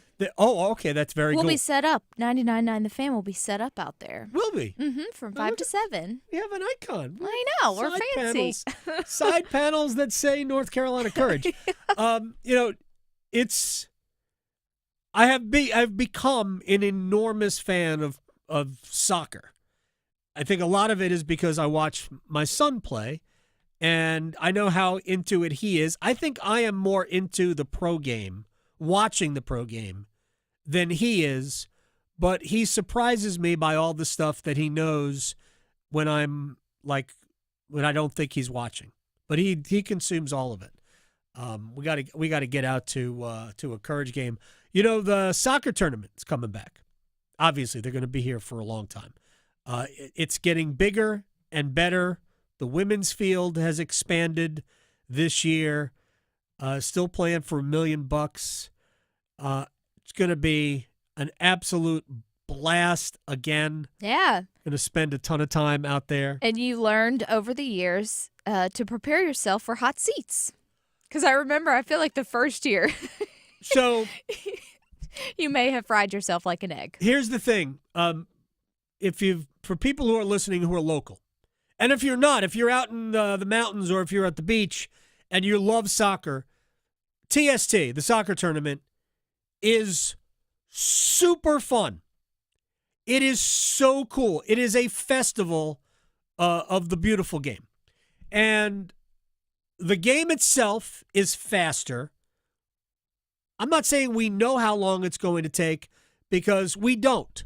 There is a target score that when we get to a certain point in the match, we then say, all right, first to this number of goals wins. It's when we get to the 2-minute mark, and then we say whoever's ahead, one more goal. So they only have to score one. If they are ahead by 8, if the other team scores 9 straight goals, they win. And we will be here as long as it takes to get to the target score. It is an absolute blast of an event. So that's taking place June, I think it's 4th through the 7th at WakeMed Soccer Park in Cary. It's a total blast to watch. But the games are smaller. You're not playing on a huge soccer pitch. The goals are smaller. The games are faster. It is a total thrill to watch. And we had Pat McAfee brought a team down here last year, and McAfee played.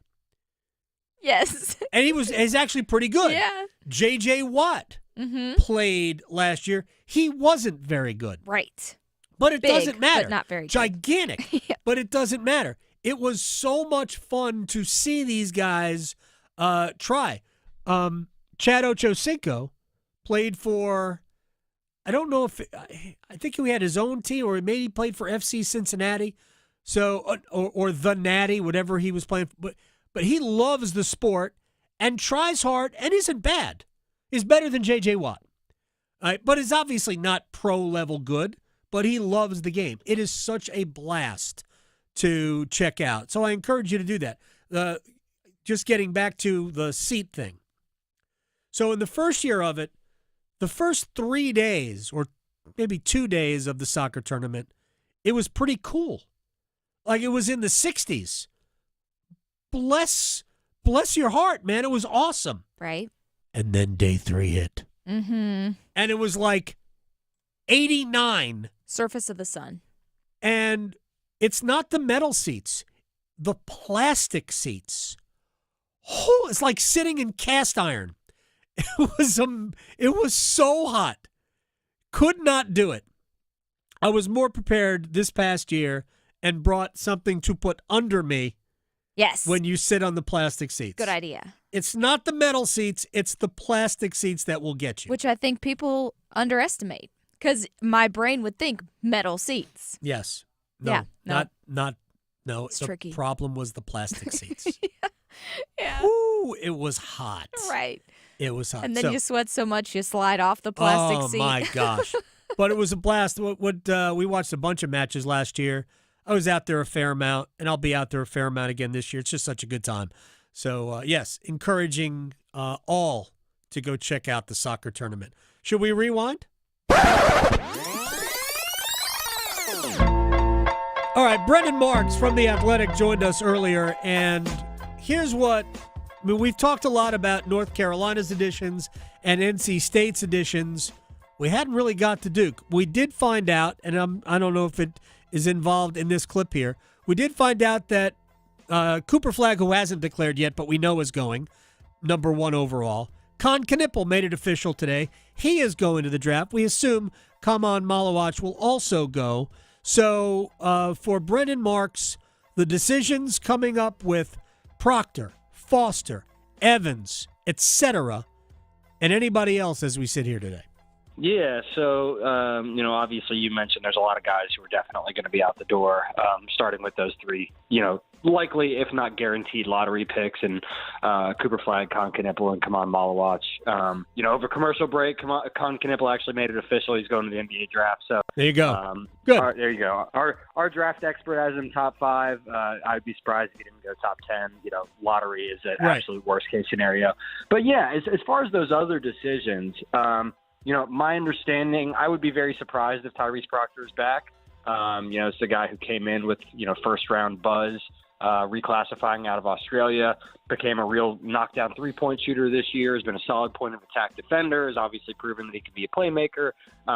I would expect him to test his professional future as well.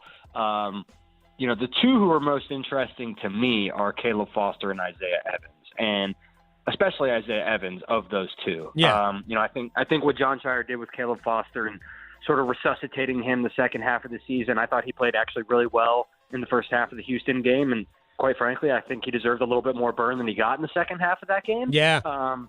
But I think the way that John Shire resuscitated him was huge in terms of the odds of Caleb returning to Durham next season. The opportunity is certainly there for him to be Duke's starting point guard next year. So that's a heck of an opportunity. I think he showed that he has the capability to be that kind of player. If I'm forecasting today, I would feel pretty confident saying he'll be back, but certainly anything can happen. Evans is the really interesting one to me because he's somebody who different programs have been trying to back channel with for months now. His role was sort of the opposite of Caleb Foster. It certainly waned as the season went on. He had obviously that breakout against Auburn, really started to come on in February-ish, and then fell off the cliff a little bit in the NCAA tournament in terms of his minutes. So he's a guy, again, he comes back. He projects as a high usage, probably the number one perimeter option for Duke. His skill set is in high demand. He stands to be handsomely compensated, whether it's at Duke or somewhere else. Right. I know that Duke is prioritizing getting him back. If I was saying today, I think it is probably more likely than not that he will be back. Duke getting both of those guys back is a best case scenario, one that is certainly on the table, but by no means guaranteed. That's keeping Isaiah Evans is, I think, would be a very big deal. Here's the thing. Continuity is the key. If Duke returns Foster and Evans, along with Gongba and Brown, that's four guys who played, to varying extents, significant roles on a team that probably fell 2 rungs short of where they expected to be on the ladder. And if you get Evans and Foster back, I think would be a huge deal, obviously. Evans needs to round out his game, though. He can't just be, fire away every second that he's on the court. And I think that's kind of what happened. And when you don't play as much, there is a tendency to try to score all of the points right away. But it's a big off season for him, whether it's here or somewhere else. I hope it's here. He is just a fun player to watch, too. But Caleb Foster did turn it on and turn it around over the course of the season. Victoria, thank you. Go Canes tonight. From the heels, touchdown, Carolina, to the Canes. She's